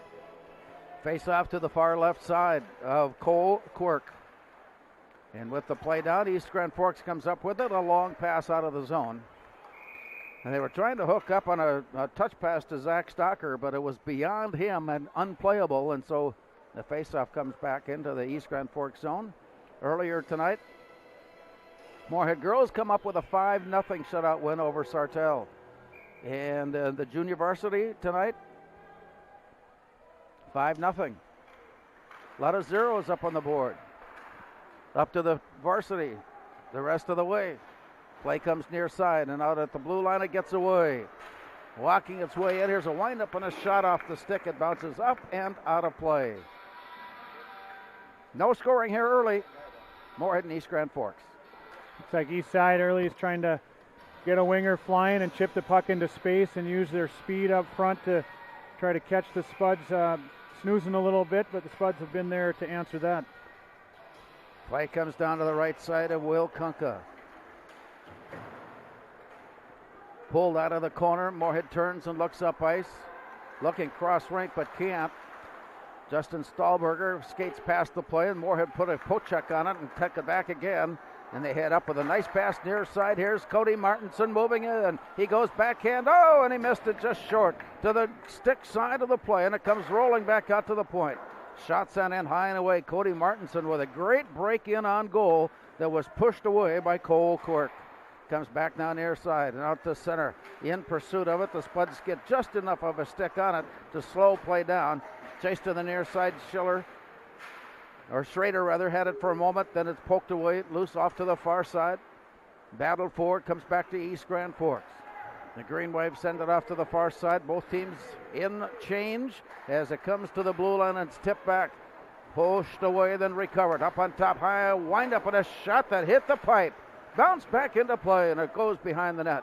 To the far side, Moorhead chasing it down. As they scurry out, it's an even break to the near side and in. It got away from Aaron Ryerson, and it comes all the way back now to the near side. Out of the corner it plays, and Ryerson gives chase to the far side. He's got a man in the way trying to get around him. Pushes it up against the boards, and it squirts loose, and East Grand Forks comes away with it. Long pass out to center, to the near side, and the look in by Tanner Lubinsky. It goes down low, and it comes back near side, and Ryerson touches it ahead for Moorhead. To the near side, Max Dronen. Stick handles his way in on goal, but the push pass just ahead of him. Quirk was able to put the glove on top to keep the game at 0-0. We are early on, 13:55 still remaining. East Grand Forks with a great A opportunity on a great look into the high slot onto the stick of one of their most dangerous players, Landon Parker, and he shows why as he snaps one, beats Will Kunka, but it hits the post, and of course Will tell you he had everything else covered other than the post. As play goes down behind Quirk, it's played back to the near side, and the scramble along the boards, pulled loose Moorhead, turned, looking right, the shot there by Lindberg, sailed up and away. Bounced off the plexiglass, back onto the ice, and a play comes up against the side of the net. And from there, East Grand Forks got pushed and struggled. It comes near side. Moorhead keeping it in for now. Fresh out at the point to keep it in. Play comes near side, down deep into the corner. Lindberg winds up to shoot, and it goes through and out to the far point. Moorhead getting some good looks inside. Here's a sweep away, but didn't clear. The return into traffic, and it's picked off. East Grand Forks working their way to center ice and in. Popped up into the air, and it's recovered. Pushed back out to center ice. Moorhead to recover, and they'll bring it right on the stick. Here's Frisch on his way in. Tried to slide it off to the far side. It's returned. Out to center ice where Moorhead touches up in the play. Grammer comes in on the near side and lifts it behind the net. Dished off to the far side. It plays. Moorhead recovering it once again. Early scoring opportunities for Moorhead here, but no score on the board, and East Grand Forks comes out of the zone. Long pass is intercepted. Thrown back in by Luke Leonard. Rolled all the way down to the far side and behind the net. Backhanded there, and once again, East Grand Forks looking for a way to get out of the zone as the Spuds keep that from happening with a long pass that's deflected back.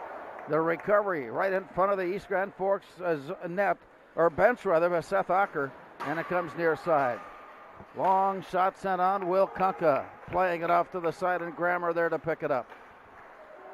Long pass didn't get out of the zone. Now it did. Out the center that's played. Moorhead is looking for the handle on it as they reach in to poke it free, and it comes loose. Moorhead has it for a moment. Then it's pulled back, and Max Dronen dishes it down deep into the corner. From there to Joe Grammer. Back out to the far right side. Broken stick on the ice. Back up comes Moorhead on the way. The slide in all the way to the far side. Dronen pulls up short. Takes a hit. Keeps the puck alive, sending it out to the point from there near side. Schiller walks his way in to shoot. It's right into traffic, and it's bounced away. Rebound comes back out near side. As he works his way in, Landon Parker has it pulled away. Moorhead has a breakaway opportunity. To the far side, a centering pass comes all the way through. Played off the near boards and back up on top. Here's a windup and a one-timer just wide. Busy first period for Cole Quirk as he stands tall so far. Well, 11:15 to go. Off to the far side, played, no scoring here in the first period, and East Grand Forks works their way out of the zone. Out to center, and it comes near side again. Moorhead with a good forecheck to poke the puck loose, and it comes near side. Rolling in a shot, Will Kunka had to slide down and keep that one in position. He worked it off the ice and swept it away, and it ends up out of play. As we have play stopped, we're inside of 11 minutes to go in a scoreless first period. Well, some good play down in the offensive zone for the Spuds. East Grand answered, and a little funny play as Joe Schiller tried to reverse the puck to an open wing who had lost his stick. It was a good play, but turned into a chance for East Grand. Off the face-off, east side looks into the corner. It's rolled behind the net. Back out to the far side, and they play catch around the far corner. Coming back now near side and up against the boards, played by Logan Spencer of East Grand Forks before it's picked up by Moorhead. Harrison Triggs plays it off to the far side. Chased it down, sends it out to center. From there it's returned in. East Grand Forks in a change. Play comes near side and out. Triggs dishing it ahead for Lindberg. all the way down to the far side and into the corner. Played up and to the far point. Here's Schiller walking his way in to shoot and score! Joe Schiller sent it on. I know there's a deflection in there somewhere along the way, but the Spuds count it, and it's 1-0 Moorhead. It looks like Tom Schrader got in there and was able to deflect that pass. But, I mean, this is classic hockey right here. Excellent play by the Spuds, and it starts with a very smart dump of the puck. You don't dump just for the sake of dumping. You put it to an area where your player can get it. And Lindbergh did that. Schrader was able to get it, got it up high to Schiller, and then went to the net and was able to redirect the shot pass in from Schiller. Clever shot by Schiller, results in a goal. Yep, Thomas Schrader with the goal, his 5th of the year. Joe Schiller getting the assist. That's his first. And it's 1-0 Moorhead. Play comes out to center and through all the way down. For Schiller, we said his first. That is incorrect. For Schiller, his 4th. And it's 1-0.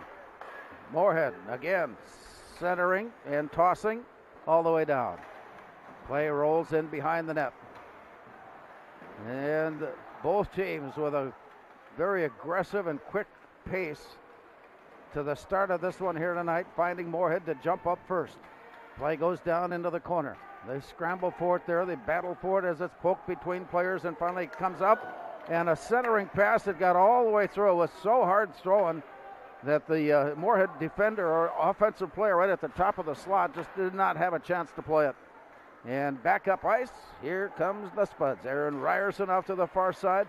Up on top, it's deflected away. They'll pick it up from there, and Dronen sends it off to the far side. It bounces all the way out to center ice. Moorhead scrambling for it there. They throw it away. Picked off by Tanner Lubinsky. Moorhead has it back again. Here's Max Dronen. Walks his way into the backside, goes backhand to shoot it up and away. Back now near side, it comes from behind. Here's a look and a backhand try against a bad angle. And it's deflected back into play. Moorhead chasing down the rebound in the far corner. 8:15 to go. Play here in the first period. Moorhead with a 1-0 lead, and play goes down, scrambled loose. Here comes a quick wrist shot in by Harper Bentz. And the loose puck pulled away by East Grand Forks as they head out to the far side. And now back up to center and all the way in. Deep now in the corner. Landon Parker works it off to the far side, and Moorhead takes it back. Brought out to center, tipped ahead. Moorhead keeps his own, walking its way down. Here's a backhand try, shot sent on by Grant Frisch that just missed.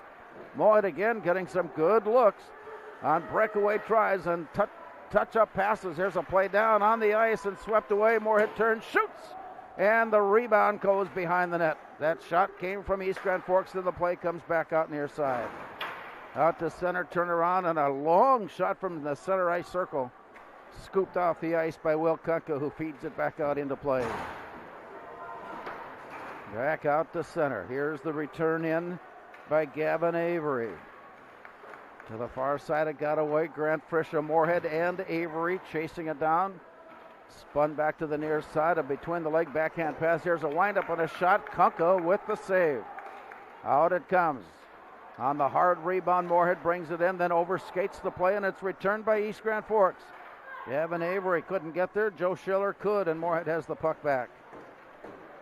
Working it along the near side. Cody Martinson. He works his way through the zone. And to the near side. Tried to touch pass it ahead. Had it poked loose, and here comes East Grand Forks. All the way down it comes into the near corner. Given chase. Here's the return off on the far side. Moorhead walks its way in. Deep into the far corner, Jackson School managed to push one on, and it got blocked away. Rebound in the corner to Aaron Ryerson. Pulled away from him, and here comes East Grand Forks. They'll work it in 2-on-1. Here's a shot down, and it hit the outside of the net. Rebound comes near side. Play continues on up in front. And again, the Spud defense forced into action to pull it loose. They've got a breakaway try now, and they just could not hold the zone. Ryerson tried to drag that back foot across the line to hold the zone, but he could not, and that stops play. Well, Ryerson felt the back pressure coming from the East Grand Forks player trying to catch up to him, and he wanted to keep his momentum and his speed to get in on that break, and wasn't able to quite drag his foot long enough to stay onside. Play comes to Moorhead off the face-off, and they quickly send it in deep. 5:51 to go, opening period. 1-0 Moorhead with the lead. Play out of the zone comes all the way up, and here's a quick run and stop by Brody Schultz. Rebound off the save by Kunka. Played to the far side. We got a arm goes up and a penalty coming up against East Grand Forks as Carson Triggs brings it in. He'll drop it back to the point, one-time it. And as the scurry comes up onto the near side now to catch up to the play, Grady Magner stops play, and that's a penalty against the east side, and it's a Moorhead power play. A great effort down low by the Spuds defenders trying to get out of the end and forcing an east side player to pull him down. I believe it was Leonard. Moorhead pretty good on the power play, 26% conversion, 7 of 27 coming in. East Grand Forks on the penalty kill, a solid 85%. Off to the far side, Moorhead working it. Joe Schiller looking out to the point, keeps it down low and in the corner. From there, Green Wave come up with a steal and a hand pass up, and it's all the way down. It comes in rolling, and some pressure put on by East Grand Forks now, but the Spuds sidestepped the pressure and worked their way up ice. The end of the blue line, past the blue line and in, walking in with a shot that's deflected away. Rebound, Ryerson goes after it. Bounced up on top, and it's cleared out of the zone. The long pass out, gloved away by Kunka, and play comes near side. Touch pass ahead, got away from Ryerson. Turned around and sent up. Both teams completing their change. Now still a minute 10 remaining on the Moorhead power play. So the Spuds break through center, near side for Stahlberger. On his way in, he goes to the corner. Stops short with some help from the backside. Play continues. Off to the far side and looking in up to the point. Return to the far right wing and looking in from there. Stahlberger got a handle on it, dishes it down deep. Gavin Lindberg had it slip away, and it comes all the way up and out.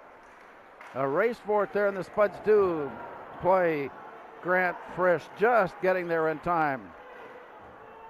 Play slows down on the far corner now, and it comes out of the zone and out to center where East Grand Forks takes over, still skating down a man.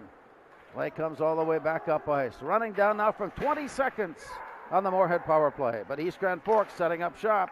Play to the near side, or to the far side rather, up against the boards, and it spins in behind. Counting down now from 10 on the penalty.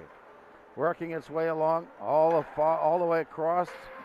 Brought back. Here's the look in by Harper Bentz. He had it poked away. Penalty has expired. East Grand Forks is at full strength. And up on top it is loose. Now the return comes all the way out. Pulled in by Luke Leonard. Return near side. Moorhead turns and looks. There's a pass right on the money. A hard shot, a high shot. And it goes all the way to the backboards. Bounced out to the point. Shot sent in from there. Luke Leonard had that blast from the point. Comes back down near side. Grammer going after it. Had it pulled away. Here's the run up ice by Gavin Avery. Dished out to the far side, and Avery gives chase and picks up the rebound. Sends it up on top. Wind up on a shot there by Troy Osmus. To the far side it goes with 2:44 remaining. Down deep in the corner. Comes back now near side. Along the near boards and out. Carson Triggs weaves his way through. He gets a step. He shoots and he lifts it up and away. Cole Quirk just did manage to lift his blocker up in time to redirect. And play continues now onto the near side. A quick toss out of the zone comes floating all the way down. We've got a race for it there. Will Kunka forced to play it out on the near side as he saw the break developing. 2:12 to go. To the near side. Deep in the corner. East Grand Forks tossing it up on top. Here's a quick windup, and again the Spuds. Good defensive maneuver with their sticks to keep the puck away. Well, the Spuds are doing a nice job when they do make a mistake of reacting and recovering quickly so they don't compound the matter. Case in point there, Carson Triggs just mishandles a exit pass, but recovers quickly to get his stick in the way and deflect it up into the netting. Face off to the near side of Moorhead goaltender Will Kunka. Moorhead with a 1-0 lead. Played to the near side. Kicked out of the slot area. Off to the far side and out to center it goes. Played ahead. Rolling all the way down to the far side. Schrader there to pick it up from Moorhead. Centering pass comes all the way back out to center ice. Recovered by Cody Martinson. And from there, the return in deep to the corner. Rolling it behind the net, 1:38 to go in the opening period. Moorhead advancing with a 1-0 lead to the far side. Big hit put on over there by Brandon Anderson to slow play down, but the Spuds keep the puck along the boards, and now it rolls free out to center, and Spuds will have to come up with it. With a toss rink wide back into the boards, or back into the end, as Logan Spencer has it there for East Grand Forks. His outlet pass is stolen away by Ryerson and worked off to the far side there. The Green Wave take over once again now as we get in on that 1 minute mark here in the opening period. Long pass sent in down low. Up against the base, behind the net, played near side. Ryerson steps away from the play and comes out. Ryerson backhanding it off to the far side. On his way in, Harper Bentz tried to hook up on down low, but was pushed off the play, and here comes East Grand Forks. They have time to get it back up ice.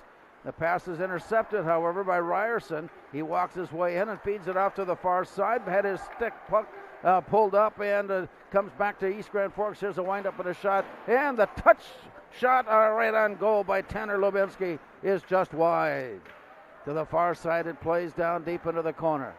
Along the boards, Harper Bentz going after it. Now the Spuds work their way out of the zone 2-on-2 to the near side. It is Ryerson. He works his way down low, carrying the puck with it, dragging it along all the way to the far corner. 7 seconds and counting down to the far side it goes. They've got a chance just before the end of the period, and the shot is blocked away, and that brings us to the end. Well, a fast-paced first period here tonight at Moorhead Sports Center. After 1 on the Speakeasy scoreboard, it's Moorhead 1, East Grand Forks 0.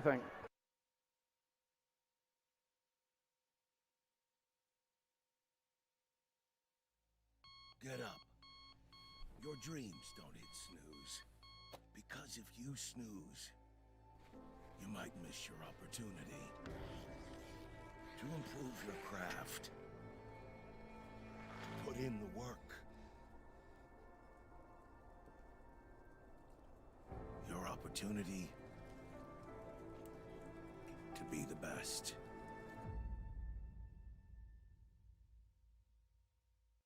Natural talent, physical gifts, training advantages. To become a champion, none of that matters. True champions are the ones who are comfortable working harder, staying later, and finding that competitive edge. They are never satisfied simply doing a good job, because those who transform themselves from local talent into local folklore are the ones who continually perform beyond their limits. Bell Bank, proudly supporting champions everywhere.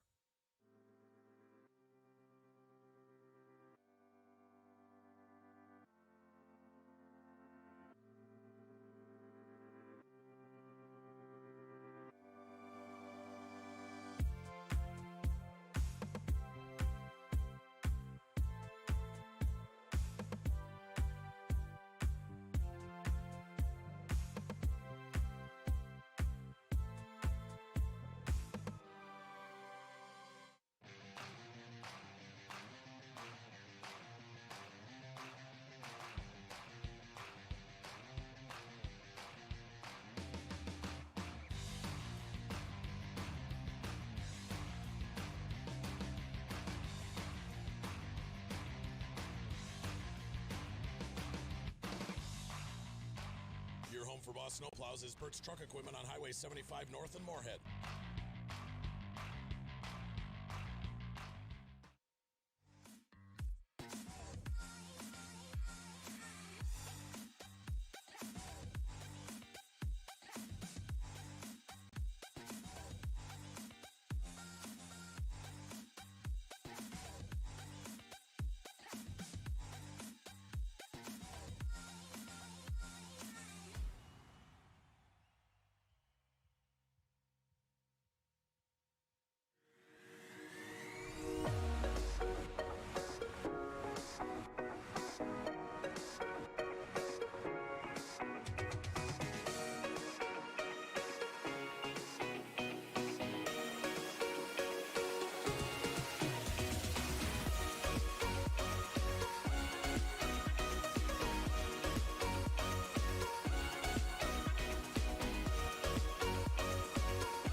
Therapy Clinic.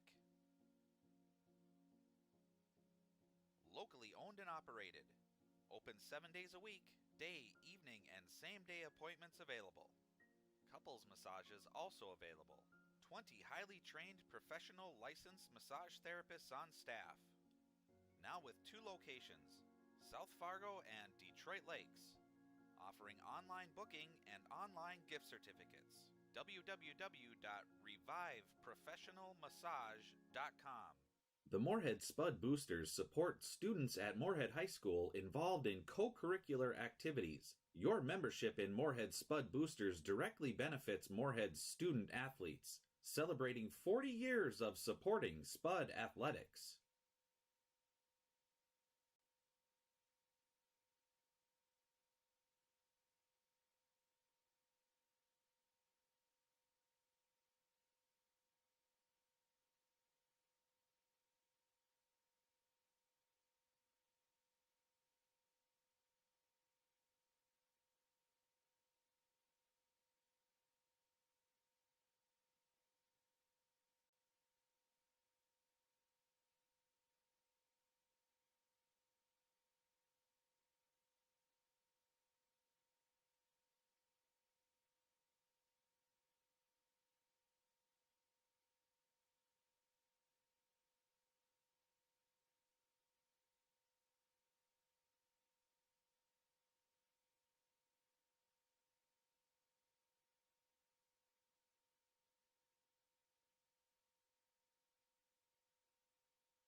Get up.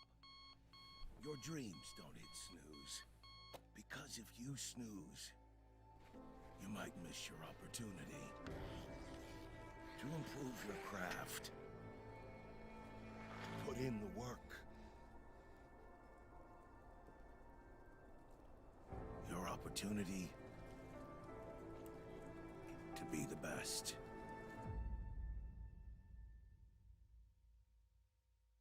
Natural talent, physical gifts, training advantages.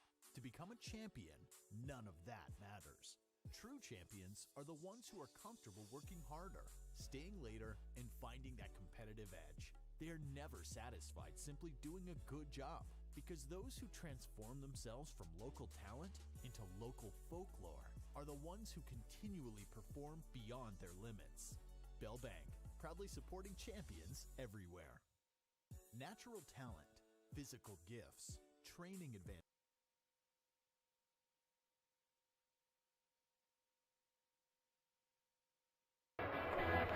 Welcome back to Moorhead Sports Center as the teams have just now made their way back on the ice in preparation for the second period. And earlier today, the Moorhead's junior varsity, we'll talk more about that during our second intermission, but got a shutout victory over East Grand Forks, a final there of 5-0 in that one, as the Spuds junior varsity continues to have just a pretty solid year throughout. Started the season with 10-0 victories in their first 6 or 7 games, as it turned out, and then the competition got to the point where they were recognizing the fact that Moorhead was coming to play, and Rob Grammer, in spite of scoring 72 goals in their first 7 games, the junior varsity, the scoring has lightened up just a bit from that point on, but still a very successful season for the junior varsity. Yep, Coach Thompson and Wallstead have those guys going in the right direction. They're always going to play hard. Play is underway in the second period, and for this period, Moorhead going left to right. They are defending now as they hook up in the far corner with an outlet pass that's played off the boards, and Bentz returns it rink wide. From there, played in offside and turned around. Here comes East Grand Forks as play comes back into the zone. Collision there, and play continues on. Picked up by Logan Spencer of East Grand Forks to the near side, right on the stick of Landon Parker. Up on top on a shot, gloved away by Will Kunka, one of 7 seniors on this year's team, and they had a moment before the game. Anytime that happens, you got to know mom and dad are looking on with a certain amount of emotion. Yeah, absolutely. And, all the parents have that time with their senior child, knowing it's getting close to an end, and all those years they spent at the rinks and watching their kids play hockey, it's always an emotional night.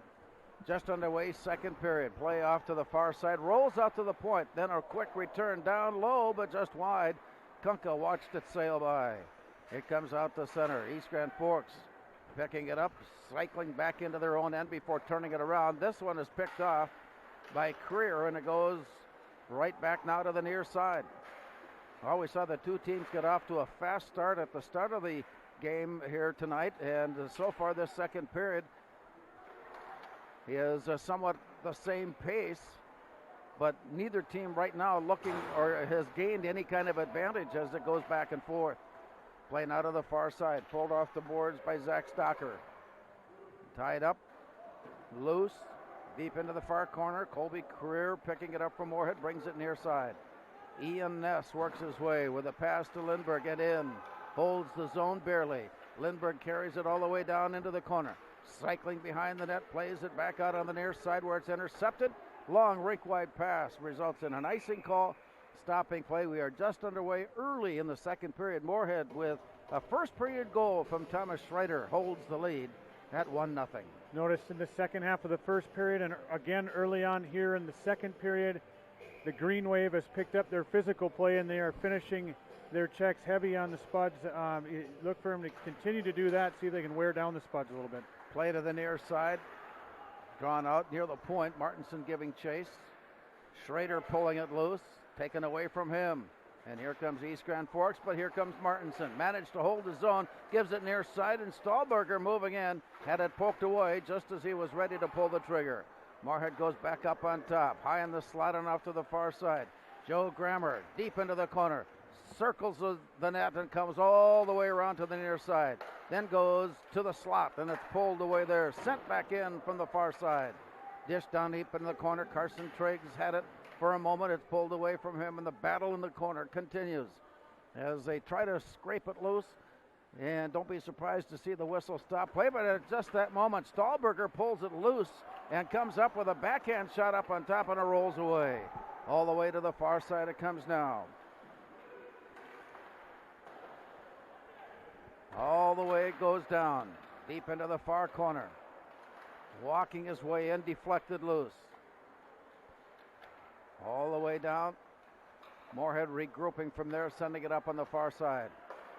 Here's the walk in. It's 2-on-2 to the near side. Schrader winds up to shoot, and he's aiming for the 5-hole, but Cole Quirk is there as he closes the gap and keeps the game at 1-0.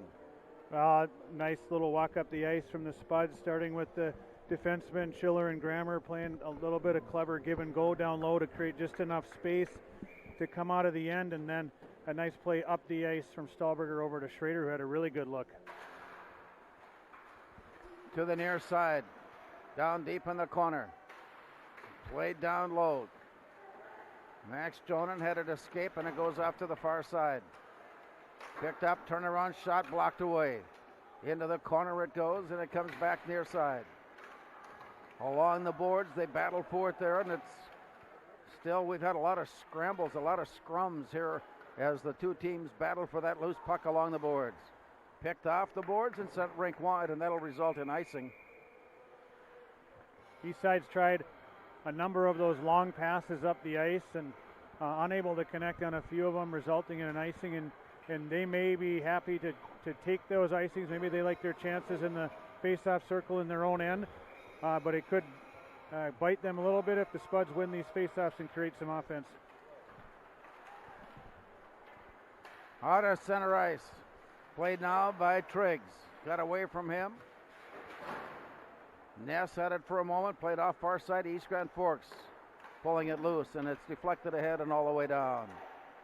Deep into the far corner. Played up along the far boards. They scramble for it there. Early on, second period, Moorhead holding that 1-0 lead. So far, this game is taking on all the trademarks of the first meeting, and it saw the Spuds and Green Wave go to overtime. Here's Lindbergh dishing it off to the far side. From there, the walk-in, carried all the way behind and then tossed up on top, kept in the zone. To the near side, Ian Ness gave chase at it, poked it back out. Luke Leonard sending it in, and it's played by East Grand Forks. As they work it out of the zone, they could not get out of the zone as it's picked off. Walking his way in, here's a wind-up and a shot and a goal! Joe Grammer! His first of the season, and did I get that one right, Coach? I think you got it right this time. I do, and it was a really clever play by Joel Grammer up at the point, kind of goading in the East Grand player into tipping the puck on the wall, thinking he was crashing down on him, but he hung tight up at the blue line, made a nice move and accelerated around him and came in and snapped it short side over the blocker. Congratulations, Joe Grammer, first goal. First goal of the season for Joe Grammer. Is that his first career goal as well? That would be, I believe it is. Career goal number 1 for defenseman Joe Grammer, along with his 8 assists on the season, and the goal is unassisted. To the near side, now it is 2-0 Moorhead. Down deep in the corner, played out, here comes East Grand Forks, but the Spuds catching up to the play. And from there, Grant Frisch carries it back to the near side. Scramble for it behind, and Schrader picks it up. He comes right out in front of his own goal, and it's picked off up on front. Before it's returned, Spuds have it on the near side, then taken away, and it's pulled in by Logan Spencer of East Grand Forks. Moorhead looking for a tap of the stick on the ice for possession, but it was tied up along the boards. Here's the return now, and it's picked up by East Grand Forks, working out of the zone. On his way up, Logan Spencer carries it all the way in, goes behind the net. He's tied up by Grant Frisch, and play works its way out just at the blue line to keep it in. Deflected, looking for the way escape out of the zone. The battle for it continues on. pushing and shoving, getting in there to work it loose. They play on. Here comes the work out of the corner, back out to the near side. Big collision on the near side here. And as they look in, Landon Parker drops it back, and Jackson Panzer has it for a moment. And the battle continues here along the boards. Finally, Dronen pulls it loose, and it's picked up by Creer, and he sends it off to the far side. From there, it's returned. Moorhead back in their own end. Had it for a moment, and it's stolen away. Turnaround shot down low, trying to hook up, but it was off to the far side. Play continues, and it comes up on top. Shot put on, blocked, covered up, and save made. Will Kunkka. He quickly stands up in a rather defensive mood on that last save.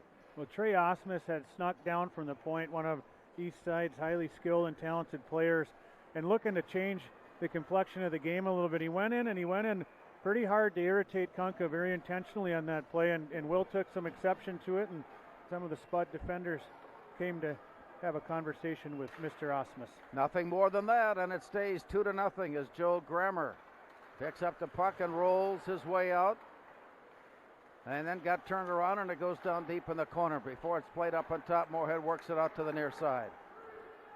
Ian Ness brings it across and in. Dropping it ahead. Here's the return up at the point. Leonard feeds it off far side. Another shot there by Grammer that sails wide. The rebound sails in on the net, and it got poked away. A hard rejection there. Turns it all the way up ice. Mort will have to hurry to get there. Will Kunkka comes out to make the turnaround pass, and it's blocked away, and Ness picks it up, and he feeds it right on the stick of Gavin Lindberg, who works his way down low, shoots and scores! Oh my! Gavin Lindberg with a pretty move, make that 2 pretty moves along the way for Gavin Lindberg. Well, Gavin Lindberg, it feels like this has been a few games in the making. His impact on the game has been tremendous for weeks right now, and he's so quick and with his hands, made a little oopie-doop hesitation move at the top of the circle and blew right past the defender and snaps it high over the glove with a quick shot. But this play is started by Ian Ness with a very clever spin-around pass to find Lindberg in the center of the ice. Great play by Ian Ness to spring Gavin Lindberg. Gavin Lindberg's goal, his second of the year. Ian Ness with the assist, his 6th. Moorhead now leads it 3-0 out to the far side. Here comes East Grand Forks out of the zone. The return pass is blocked on, got away from Schiller and recovered then by East Grand Forks. On the walk-in up the slot, it's deflected near side. Here's the return in on goal. Scooped off the ice, and then the hang on there. Little extracurricular. Once again, this is going to have an effect on the rest of this game, I'm thinking, as the way it's developing. Well, yeah, and you know, we talk about East Side pride, and they've got a ton of pride. They don't enjoy being down 3-0. They're going to punch back.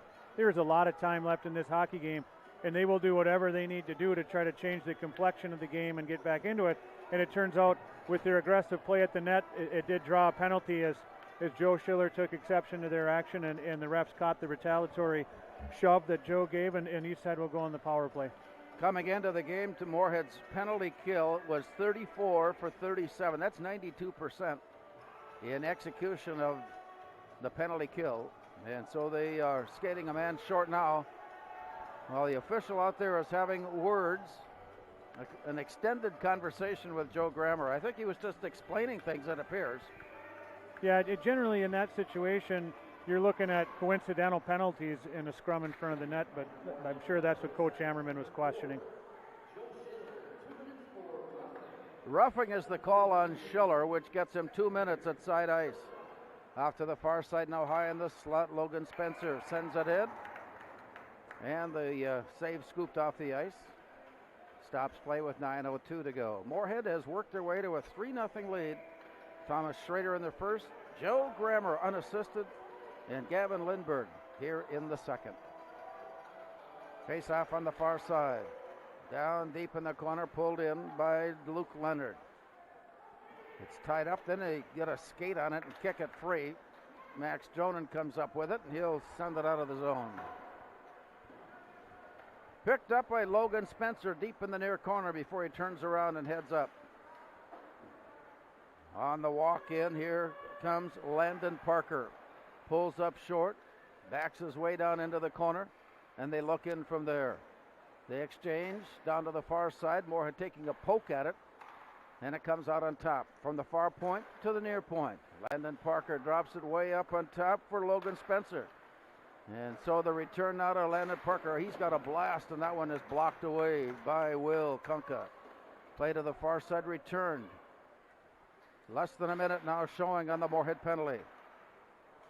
Here's the look in from Landon Parker.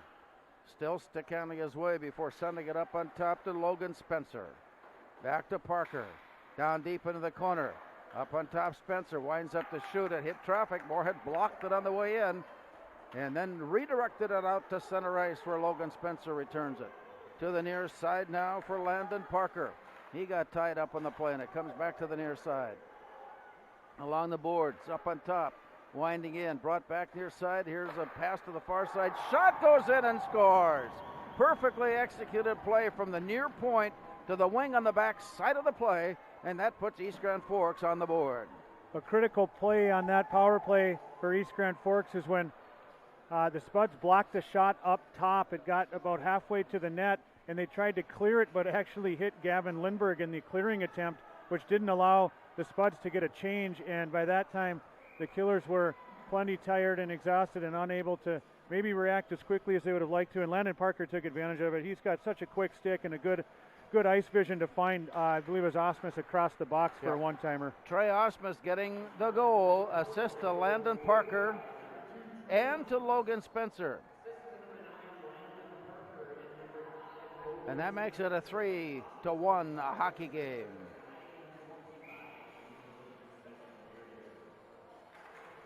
Trey Osmus from Landon Parker and Logan Spencer.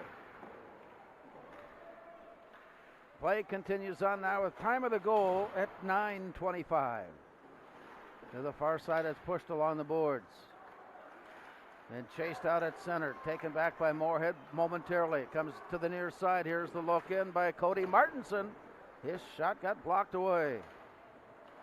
Loose up against the boards on the far side, right near the Moorhead bench area. Cody Martinson comes in to take control, and then he got pushed out of the way. Reaching in with a stick, Cody Martinson and Carson Triggs before it pops loose. East Grand Forks comes up with it. They'll lift it up in the air, nearly cut the scoreboard, and it comes rolling all the way down. From behind the net, Luke Leonard leaves it for there, and the Spuds come up with it on the near side. Ryerson's pass for Bentz. He walks in, he shoots it wide. Harper Bentz had a good look. And the play comes right back out to center where Moorhead will reload it. And here's Harper Bentz once again. Sending it off to the far side and in. Winding it up from there, the shot blocked. Into traffic behind the net, played back near side. Closing in on 6 minutes to go. And we've got a penalty coming up to stop play. Moorhead with a 3-1 lead, and looks like Moorhead will get the power play.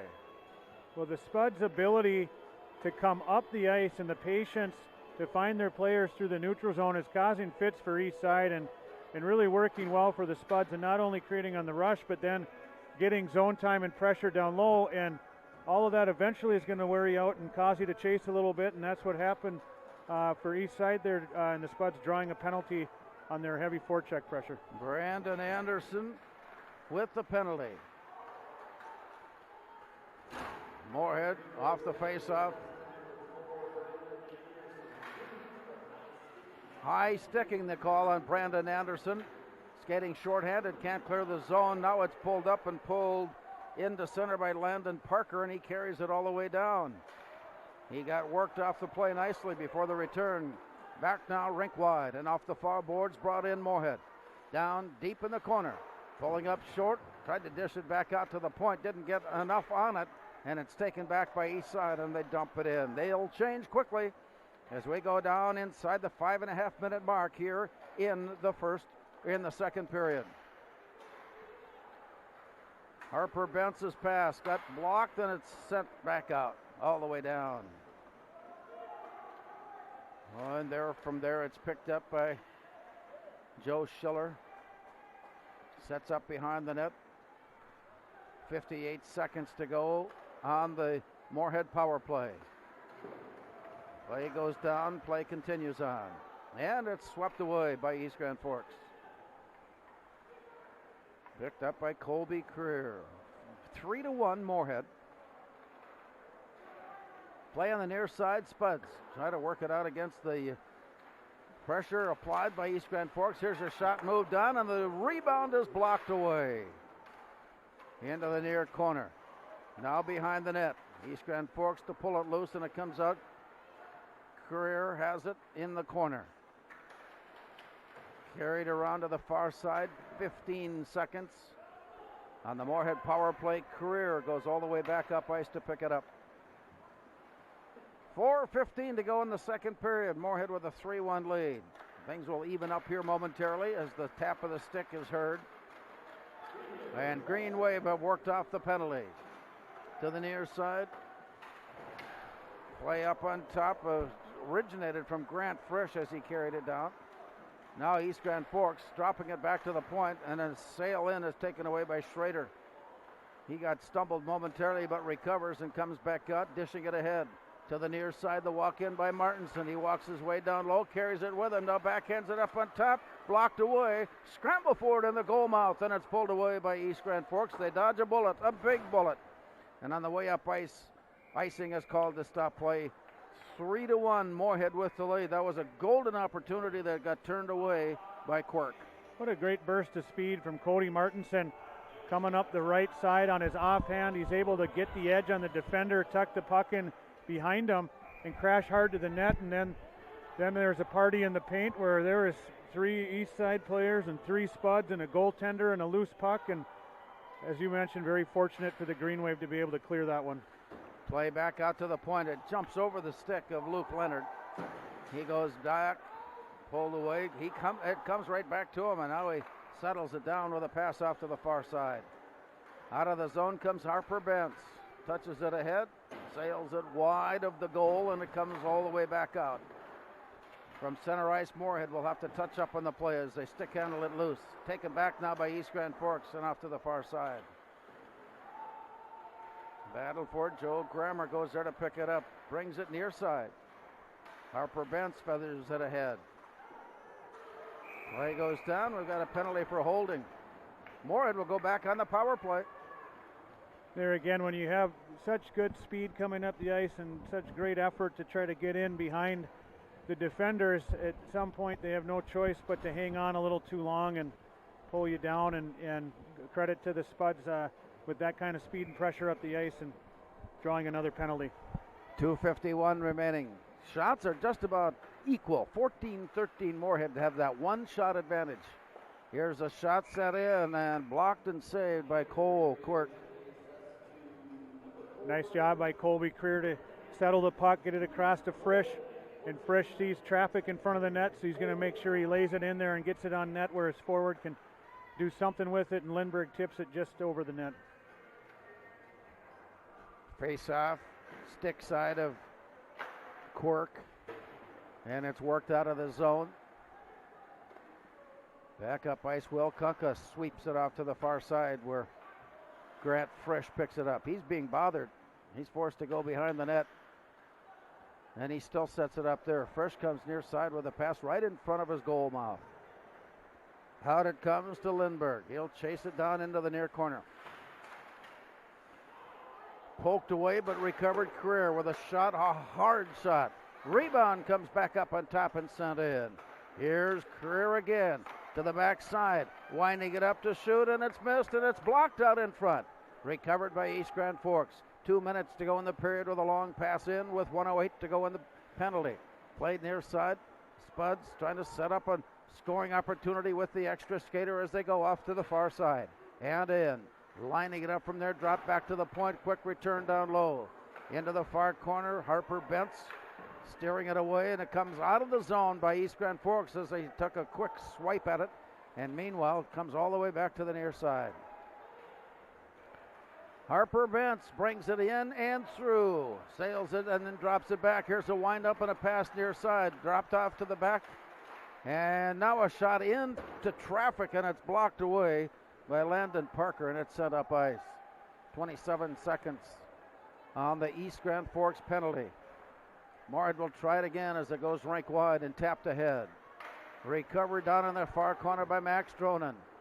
Trying to poke it and does. Now out to the point. It comes near side for Grammer. Winds up to shoot it down low, and he got it behind his breaking forward, and it comes all the way back out. Time running out on the penalty. One last chance for Schiller. Shoots it wide. East Grand Forks at full strength. Long pass out, and they just misfired. He was taking his spot at the blue line and waiting. How many times do we see that when you come out of a penalty to line up and take the long pass? Yeah, the old sneaky Pete play where the timing's just right where the penalty killers gain control of the puck as they're looking up the ice, and you come out of the penalty box, and it was there. It just hopped over his stick, and the Spuds avoided a little bit of a disaster there. Dave Spehar made a living on that, didn't he? Yeah, well, he was good at it. Play down to the near side. And brought out by East Grand Forks. Final minute of play here in the period. Moorhead with a 3-1 advantage, and it's played back along the near boards and then out. It squirts loose and comes all the way down. Giving chase, Logan Spencer picks it up. East side now with 25 seconds to go in the period. A long pass out of the zone. And that'll stop play with that icing call. 3-1. The East side likes that stretch pass. They're trying to fly a guy all night long, trying to catch him down the ice and see if they can't spring something, and they're just misfiring. And again, this could come back to bite them. Their centers have been good. They got Landon Parker stepping in. I'm sure they feel comfortable, but if they lose a draw, it could be instant offense for the Spuds. As they lined it up for the faceoff. And the puck is down to the corner. Spencer sends it off to the far side. Moorhead waiting for it there. And it's popped up into the air. And that'll put us back in the draw with 15 seconds to go. The puck ended up out of play. Good hustle by Ryerson as the Green Wave tried to do a wrap play off the faceoff, and Ryerson hustled over on the half wall to intercept it. It popped in the air, and then he decided to try to juggle it, and it popped it right over the glass. Play comes to East Grand Forks off the faceoff. A long pass returned. And a hit put on finds Landon Parker picking it up. And we got a hand pass along the way. So that means the faceoff back in the East Grand Forks zone. Yeah, it could be a break for the Spuds. Yeah, absolutely. But really the defender, it was a smart play. He had no choice. He was under duress with a puck high in the air. He was playing with his glove, and much better for him to bat it up the ice than try to play it down to his stick. 7 seconds to go in the period. Sam Wallstead will join us during our second intermission and talk about the junior varsity team that has had such a great year. We'll get his outlook on what we have watched here so far as the play comes out. Kept in at the zone, top of the... We'll walk it down now and head into the locker room. Well, it was another exciting period. The Spuds getting 2, East Grand Forks getting 1, and we head to the locker room on the Speakeasy scoreboard. It's Moorhead 3 and East Grand Forks 1.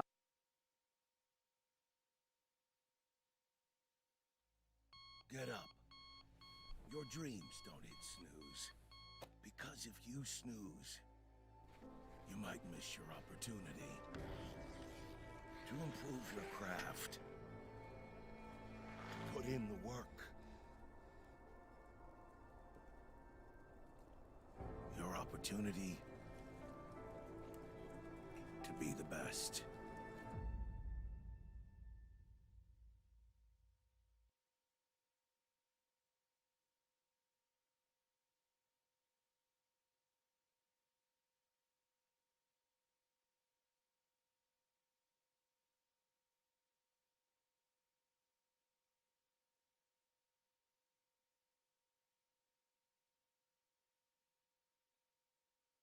Natural talent, physical gifts, training advantages.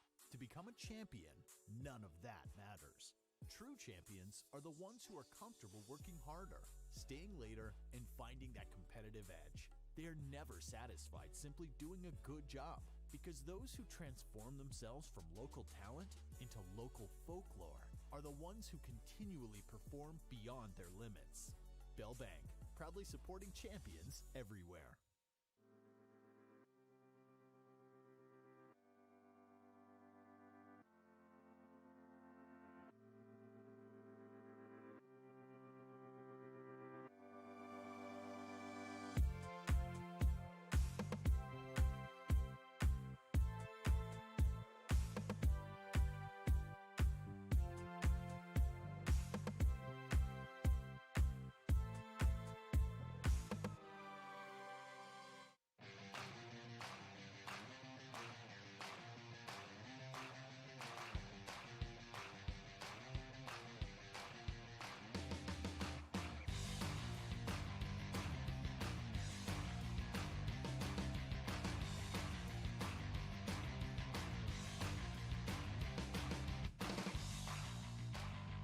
home for Boss Snowplows is Burt's Truck Equipment on Highway 75 North in Moorhead.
Revive Professional Massage Therapy Clinic.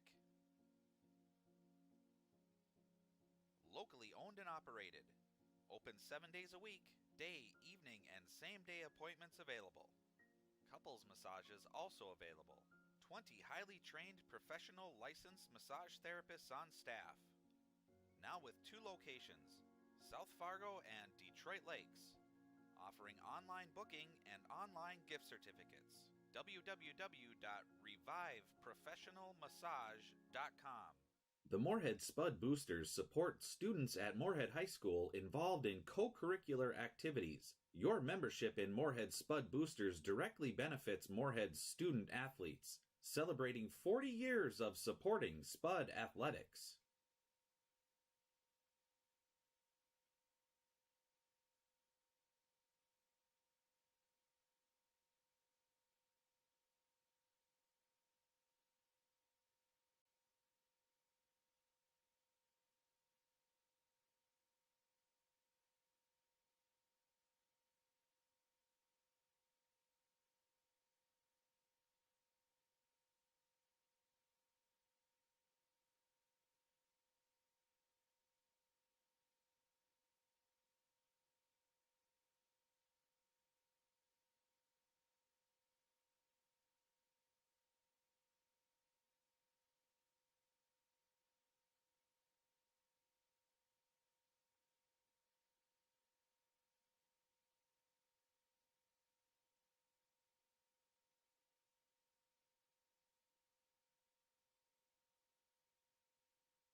Junior Varsity, a nice 5-0 win over East Grand Forks, and so you're back on the winning side. Yes, it's been a couple good games. We actually went to Benilde on Saturday by ourselves.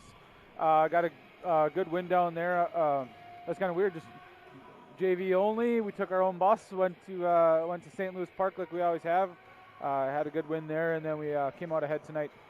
And with that, you're closing in on the end of your regular season. Yeah, it's unfortunate. When we were talking about this in the locker room, we'd have 1 week left if this was the state tournament week, if that was like last year. And, it's good that we still have 2 more games yet this week and 2 more next week. So we get to hold on a little bit longer, keep extending it out a little bit more, and play some more hockey. Pleased with your performance this year? Yes. I think today, it was a good game overall with the JV, and I think we kind of let it get away from us a little bit. They were playing a little bit of rough and tough, and we fed into that a little bit and didn't stick to our game plan like we would have liked to, but 5-0 still did the trick. Earlier in the season, the first 7 games, you scored over 70 goals, averaging 10 goals a game. Did people catch up to you, or did just things work out? I think some people caught up to us, and, it's difficult playing a team twice.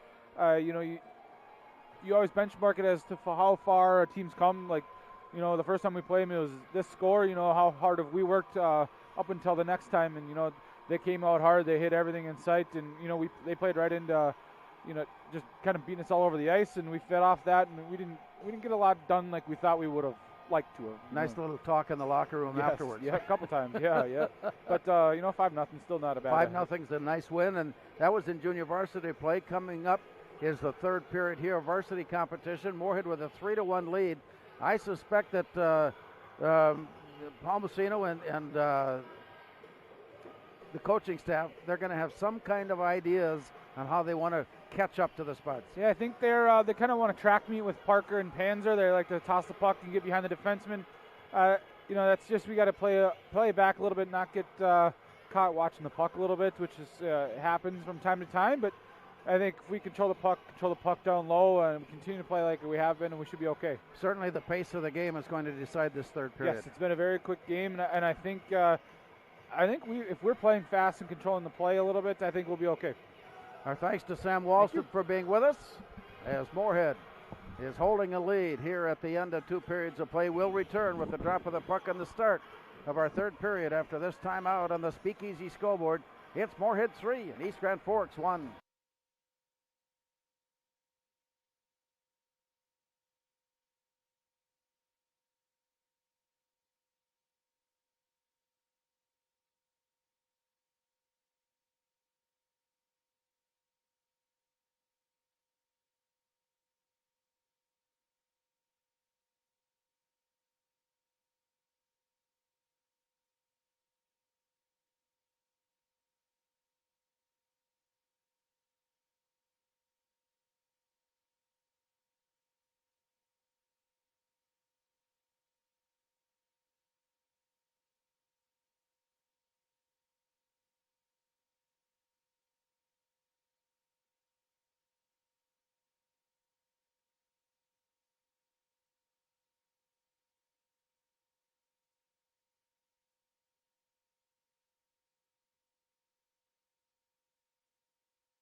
Rated more.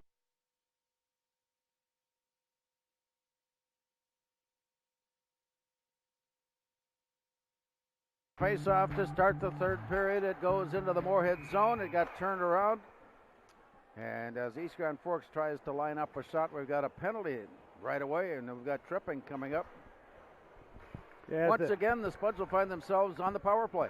As Harper Bentz got the puck on the wing and was starting to get his wheels moving and tried to exit the zone, the East Grand player came in hard on him and took him down. So far, East Grand Forks has been solid in their penalty kill. They've stopped Moorhead on 3 previous opportunities. Now the Spuds have the extra skater, and the pass out of the zone is blocked. Kept in at the point. Now it wiggles its way loose and out to center. Joe Schiller feeds it ahead. Poked away. Brody Schultz had it for a moment. Now the Spuds pull it loose and head to the blue line and in. Chased down by Aaron Ryerson. Poked back down near side and off the boards and to the point. Schiller returns it down low. Max Dronen up on top to Schiller. Returns to Dronen. Walks his way in and sends it all the way to the corner for Harper Bentz. East Grand Forks got a stick on it and lifted it up and out, and play comes back up ice as the Spuds will track it down as East Grand Forks in the midst of a change, and here comes Moorhead. Schiller on the far side and in, all the way down, deep into the corner. Played back out, Gavin Lindberg to the point. Near side Frisch. As they play catch around the horn, it comes loose to the near boards. Walking in, Gavin Lindberg. Centering pass comes all the way through and all the way up. Played off to the side by Will Kunka. And he steers it back now near side. And from there, Colby Creer picks it up. 39 seconds remaining on the east side penalty. They've done a great job of penalty kill on the course of the evening. 4 for 4 so far. 27 seconds remaining in this chance. Moorhead brings it up ice. All the way down it goes. Brought back now to the near side. Frisch taking his position at the point, but it bounced away. Spuds saving the play by Creer.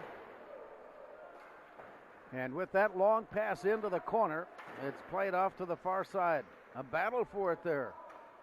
It works loose and Creer comes up with it. Penalty has expired.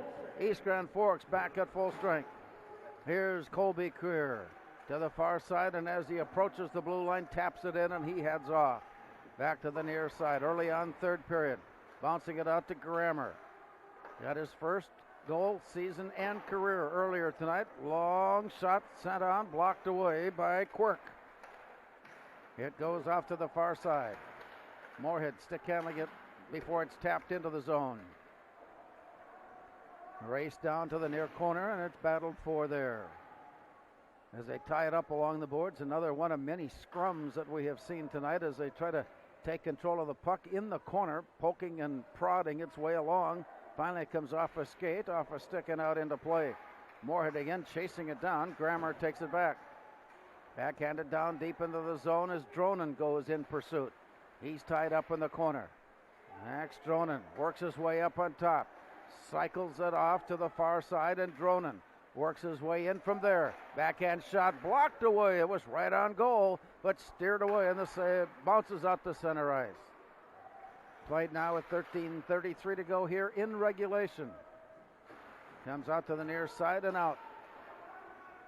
Lindberg gives chase for Moorhead as he catches up to it, and a quick turnaround and a look. Near side for Triggs. Poked away from him. We got a race for it down low, and a quick, nice turnaround by Grant Frisch to prevent the breakaway try. He just did manage to lean around the play and block the puck away. And here comes Moorhead on the return up ice. Deep into the near corner, Ian Ness feathers it up on top, and Lindbergh's shot got blocked. Out to the far side and tapped ahead. Now East Grand Forks with a good look in on goal, have it blocked up and out of play. So some scoring chances here going both ways, but it stays 3-1.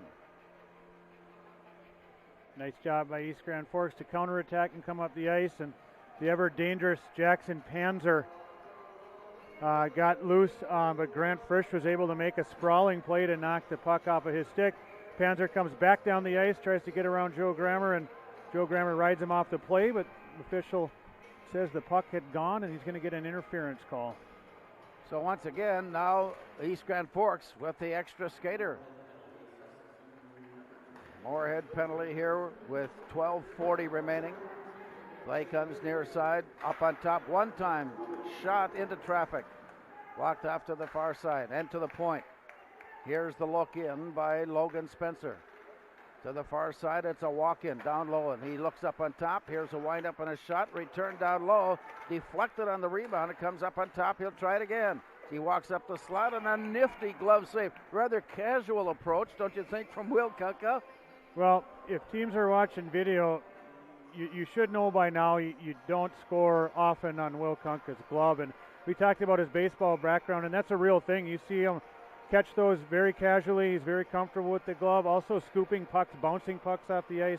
The glove is a strong point of Will Kunkka for sure. 1.5 minutes to go on the Moorhead penalty. 12:17 to go in the third period. Moorhead leading it 3-1. Puck is down, and Eastside has control off to the far point. As they back pedal it out, nearly went outside the zone, but recovered in time. Here's a one-timer, near side shot blocked and saved. That was a blast on a one-timer by Trey Osmus. But again, Will Kunkka comes up strong. Well, it worked the first time for Osmus. He thought, I'll try it again. Not a bad idea to get that shot off quick, but Kunkka was over there square to the puck, and as many good goaltenders do, they just let it hit him. Thomas Schrader in the first for Moorhead. Joe Grammer in the second. Gavin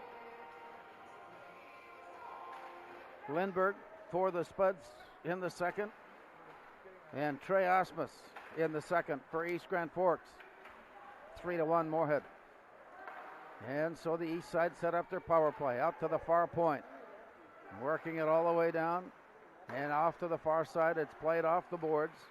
Backhanded out high in the slot. Here's the look in from Logan Spencer. Dishes it down low, and it got blocked out, and Spencer comes up with it once again. Sends it off on the far wing. A turnaround there by Landon Parker. He'll walk in. He's got a big shot. That one bounced away. Trying to catch up on the rebound. It comes all the way up on top. And from there, sent down low and into traffic, and Kunkka manages to slide across the ice and kick it away. 33 seconds to go as the East Side comes with a pass up on top, and it's split through the defenseman and comes all the way down, chased by Trey Osmus. 11:08 remaining, 3-1 Moorhead. East Grand Forks power play, 15 seconds remaining. Deep into the corner, it goes down. Grant Frisch had it slide off his stick and deep into the corner. Harper Bent's playing it. Here's a shot from up on top. Time has run out on the penalty. Moorhead is at full strength, and once again the nifty glove of Will Kunkka makes the save. The Spuds survived that one. They got the clear that they needed late in that penalty kill. They didn't get the first time. This time it actually came off the stick of the East Grand Forks player trying to pass it out to the point. Nonetheless, they got it. They got fresh legs, and then that cat-like glove from Will Kunkka, and another penalty killed off by the Spuds. 10:45 remaining. Face off to the stick side, the far side of Will Kunkka is drawn out of the zone. We've got a race for it now. Both teams are at full strength.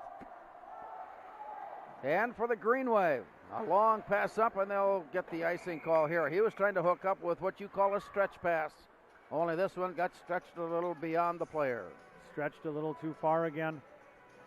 This period is the Green Wave have had some good momentum, killing off a Spuds penalty, getting a power play of their own, and fortunately for the Spuds, they weren't able to convert, but we'll see if the Spuds can kind of turn the tide a little bit here and get some momentum back going on their side. Yeah, so far, I think if we would make a measuring stick as far as momentum is concerned, it would belong with East Grand Forks because they're behind, they're trailing, they want to get back into it.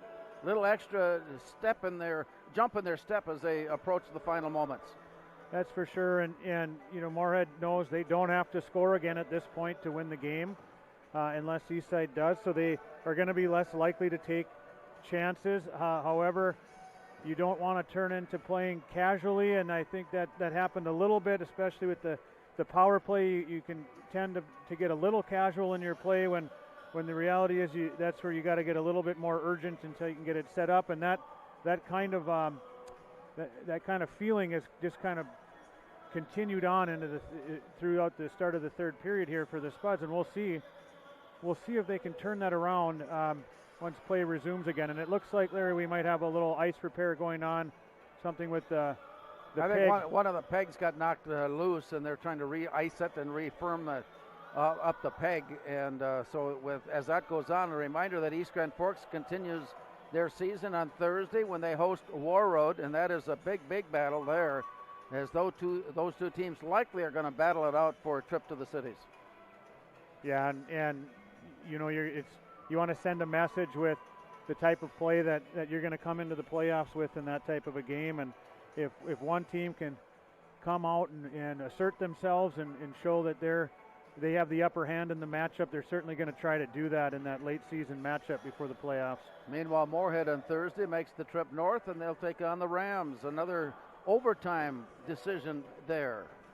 Yeah, in their last meeting. And this has big 8AA implications on the seedings. The winner of that game is going to have a leg up on getting a higher seed for certain. So that'll be a big one on Thursday as well. Comes near side, and Moorhead taps it down deep in the corner, and it spins around behind the net.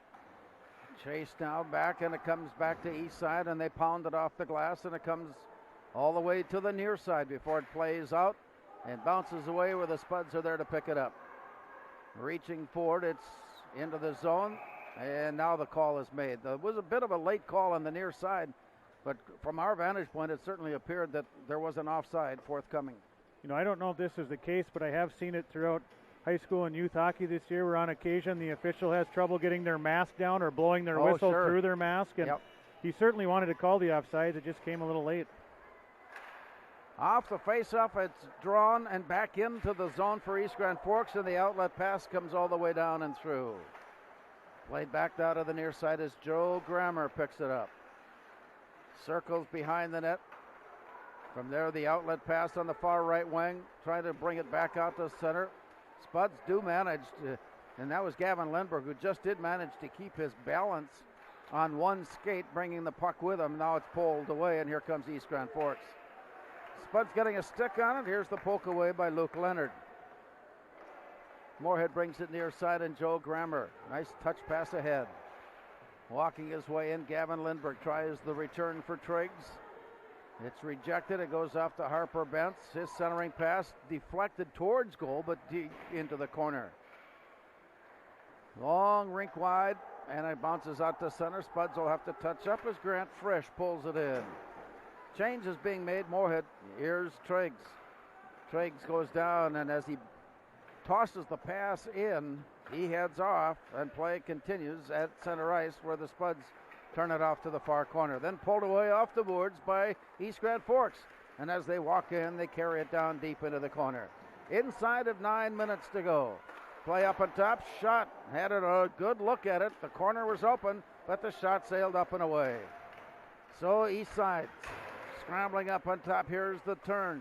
Trey Osmus works it to the backside, and Will Kunka can hardly keep up with the action from one side to the other and back again.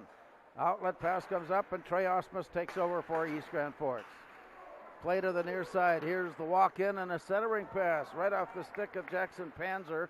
Goes down low, and it's deflected behind the net. Up on top, wind up in a shot, and the Spud defense comes up with the save. This shot is high and wide. East Grand Forks is taking whatever chance they can to get a shot on goal. Here's another one lifted up into the back glass and off to the far side. From there, played along the boards. Moorhead on the return, coming up. Tapped ahead, in pursuit.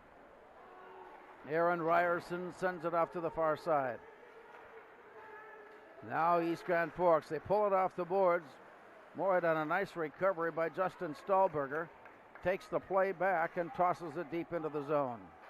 7:38 to go. After the far side, Moorhead comes up with it. Here's a quick look in. Tapped away. Played back out. Scrabbled for. On its way in, Schrader has it deflected. It goes off to the far side. And it comes back all the way to the near point. Out of the zone, Grammer turns it around. Taken back by East Grand Forks, which takes off the offside. Moorhead again. Good job defensively to get a stick on the play and prevent the scoring opportunity. Play comes rink wide, and it's picked up by Logan Spencer. East side throws it in deep with less than 7 minutes now showing as the Spuds hang on to that 3-1 lead. Long toss near corner, rolled out of the corner and off. It's picked up by Joe Grammer. Overskates it briefly, picked up now by Eastside out at the point. Shot sent on wide. Bounced it near side, and again another shot. This one wide. And although the scoring opportunities are there and the shots are on, very few have been directly on goal, so the number isn't showing up. Spuds are forced to play some solid defense, and they cup with a save there and throw it up and all the way down. Stopping play with 6:23 to go, and it's certainly become evident that Eastside is in the hunt. Well, the wave is swelling. Yes, it is. And the Spuds are doing all they can to fight it off right now. They're blocking shots. They're scrambling. They're a little bit in desperation mode defensively. They're going to want to tighten that up and get out of their end and in the other end a little bit more than they have been. Off the face-off, it's drawn to the corner. From behind the net now, played back near side. At the point, set in by Spencer, and it's blocked away. Jonan picked it up momentarily. And now it is 2-on-2 at the blue line and in. Hip check off to the far side. Brandon Anderson recovers and keeps it in play. Max Dronen now for Moorhead. He takes a look up. He saw the too many players in the way, so he keeps it. And Max Dronen brings it near side. Down deep in the corner. Cycling it up on top. Shot sent on, blocked away. Rebound off to the near side with 5:42 to go. Out it comes, East Grand Forks. 3-1, Moorhead with the lead late. Deep into the far corner. East side goes scrambling forward. Landon Parker picks up the loose puck and sends it out in front. And once again, the Spuds are able to get in the way and prevent it. And here's the rush up ice as it goes wide of net and played into the near corner. Green Wave take over as they try to work it out of the zone. Play goes down. Play continues on. Out to the near side, it is tapped away from Tanner Lubinsky and dished into the near corner. East side takes it off to the far side, and from there, Logan Spencer. Here's a long shot. Will Kunka did not see it, could not find it. He thought it might be up against the pipe. It was not. Poked away. Play continues up ice. Moorhead poking it free, and then it comes near side to East Grand Forks. Cycling back, and it's picked up, and here comes the look now with 4:46 to go. Long pass pulled in by East Grand Forks and a long shot. Looking for the rebound off the glass. He tapped it in and scored. That is exactly what he had in mind when he threw it up against the backboard. And get the bounce up, rolling up against the side of the net, and he tapped it in for the score.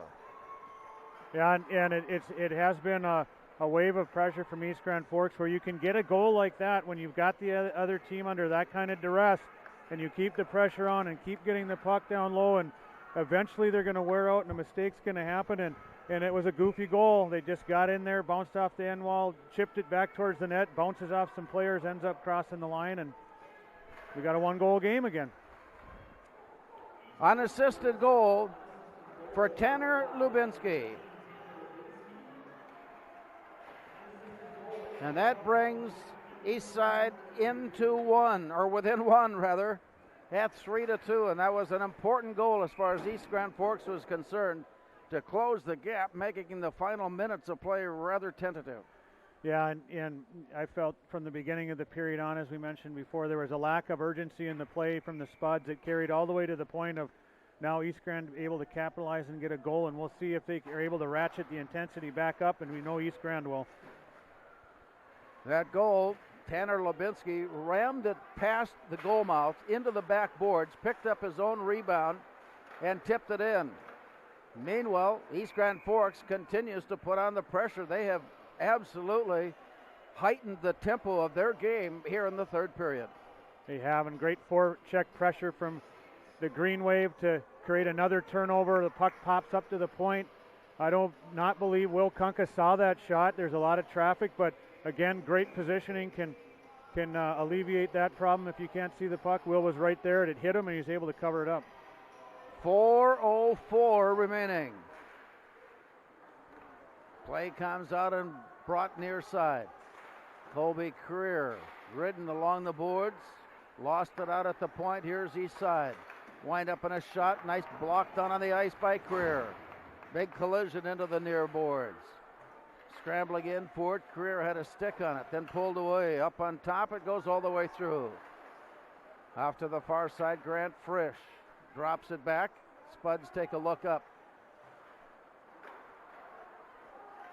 Working its way loose, and here's the turnaround by East Grand Forks. The shot is blocked, and it bounces up and into play. It comes right down low. Shot in traffic, rebound in traffic. They'll try it again, only this time it's Will Kunka with the glove save, stopping play with 3:19 to go. You don't want to get too careless when you got those Sharks out there like Landon Parker.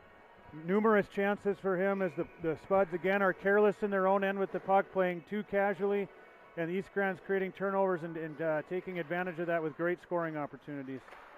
Off the face-off, it is pulled in by Moorhead, but cannot clear the zone, and it's played along the boards. A tie up there, the scrum ensues, and it works loose. East Grand Forks with a shot that's wide, bouncing it back on to the near corner, and Logan Spencer sends it back in to the near side. Then the return up on top, set off far side. Here's a quick shot and a block and a save and a rebound near side. Moorhead picks it up. Outlet pass, Spuds have it, 1-on-1 to the near side. Ian Ness walks his way in, he got turned around. Play continues on as East Grand Forks comes up with the loose puck, and it's bounced away nicely by Grant Frisch. The recovery to East Grand Forks. 2.5 minutes to go. It's a one-goal game. What else do you expect between Moorhead and East Grand Forks? 3-2, Spuds have the advantage. Off to the far side, counting down from 2:22 remaining. As it comes loose, the Spuds there to pick it up. It can't clear, and it's picked off by East Grand Forks, and the return comes all the way in and wobbles in on goal, and a quick cover up there by Will Kunka.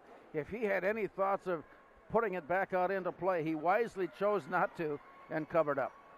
Yeah, especially late in the game, you want to choose to be conservative in those situations and take the sure thing, which is to cover up and get the face off, and trust your centerman will win these tough draws. 3-2 Moorhead. Play in the Moorhead zone. We are closing in on the 2-minute mark. Here's a pass up on top, and the Spuds are there to pull it loose, and they head out to the far side and in. Centering pass got all the way through. Played to the near side and out to the point. Frisch sends it on, and it's blocked down onto the ice and then covered up by Cole Quirk. Well, what a great play. Subtle play by Grant Frisch. He gets handcuffed by a puck coming up to him high on the blue line with pressure on him, and he just makes sure that he gets that puck somewhere down deep and flicks it towards the net. And a floater was a tough one to handle in there, but he was able to cover that one up and get a face-off. So on the draw, it comes loose and rolls down, and again in on goal, and that covers up play. And once again, we're seeing that little extra. Sometimes you wonder, do they really mean what they're doing when they go in face-to-face like that? Because it's a little pat on the back, and away we go. Yep. Yeah, and you know, really a tough play by Aaron Ryerson coming off the wing on the face-off to muscle his way in to create that chaos in front of the goalie. And East Grand Forks defenders didn't like it. Interesting, the officials choosing to call some of that ticky-tack stuff early in the game, putting their whistles away late in the game, which is fine. We'll let the players decide the outcome of this one.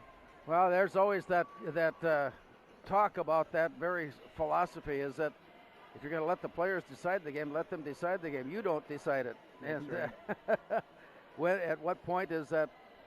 You know, at what point do you cross the line? Of course, that's up for grabs and a great conversation piece all the way along the way. And there's certainly nothing there in that scrum that was so egregious that needed to be called, and the good officials understand the flow of the game and certainly don't want to disrupt that and allow the players to determine the outcome. That's the key part of it right there, is that you do let the game kind of dictate how it's going to be called.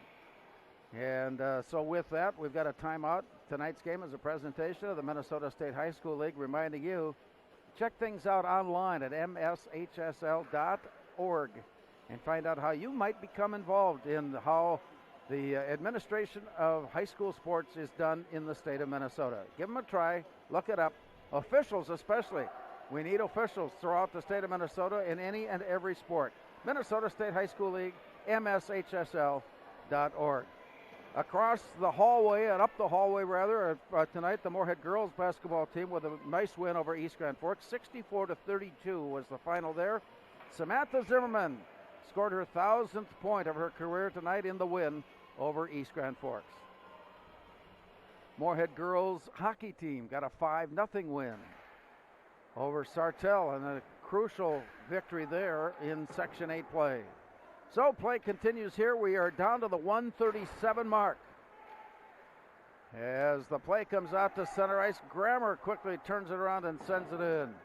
As long as the play is down low, here comes goaltender Cole Quirk out of the lineup, and it's played off to the far side. Moorhead has a chance. Here's Aaron Ryerson, taps it in for the empty net goal, and it came soon out of the timeout. An errant pass up on top of the slot, and Aaron Ryerson collects the play and collects the goal, and it's 4-2. Had a very nice defensive play by Joe Grammer as East Side was able to get the puck up on the wing to Panzer. As he crossed the line, Joe Grammer was able to poke it away and then step up and advance the puck up the ice on one of those suspended animation plays where the goaltender's coming off and he sees the puck and he's not sure what to do, and Ryerson's able to beat him to it and tuck it in the empty net. So for Aaron Ryerson, his 7th goal of the season. Joe Grammer assisting, getting his 2nd point tonight.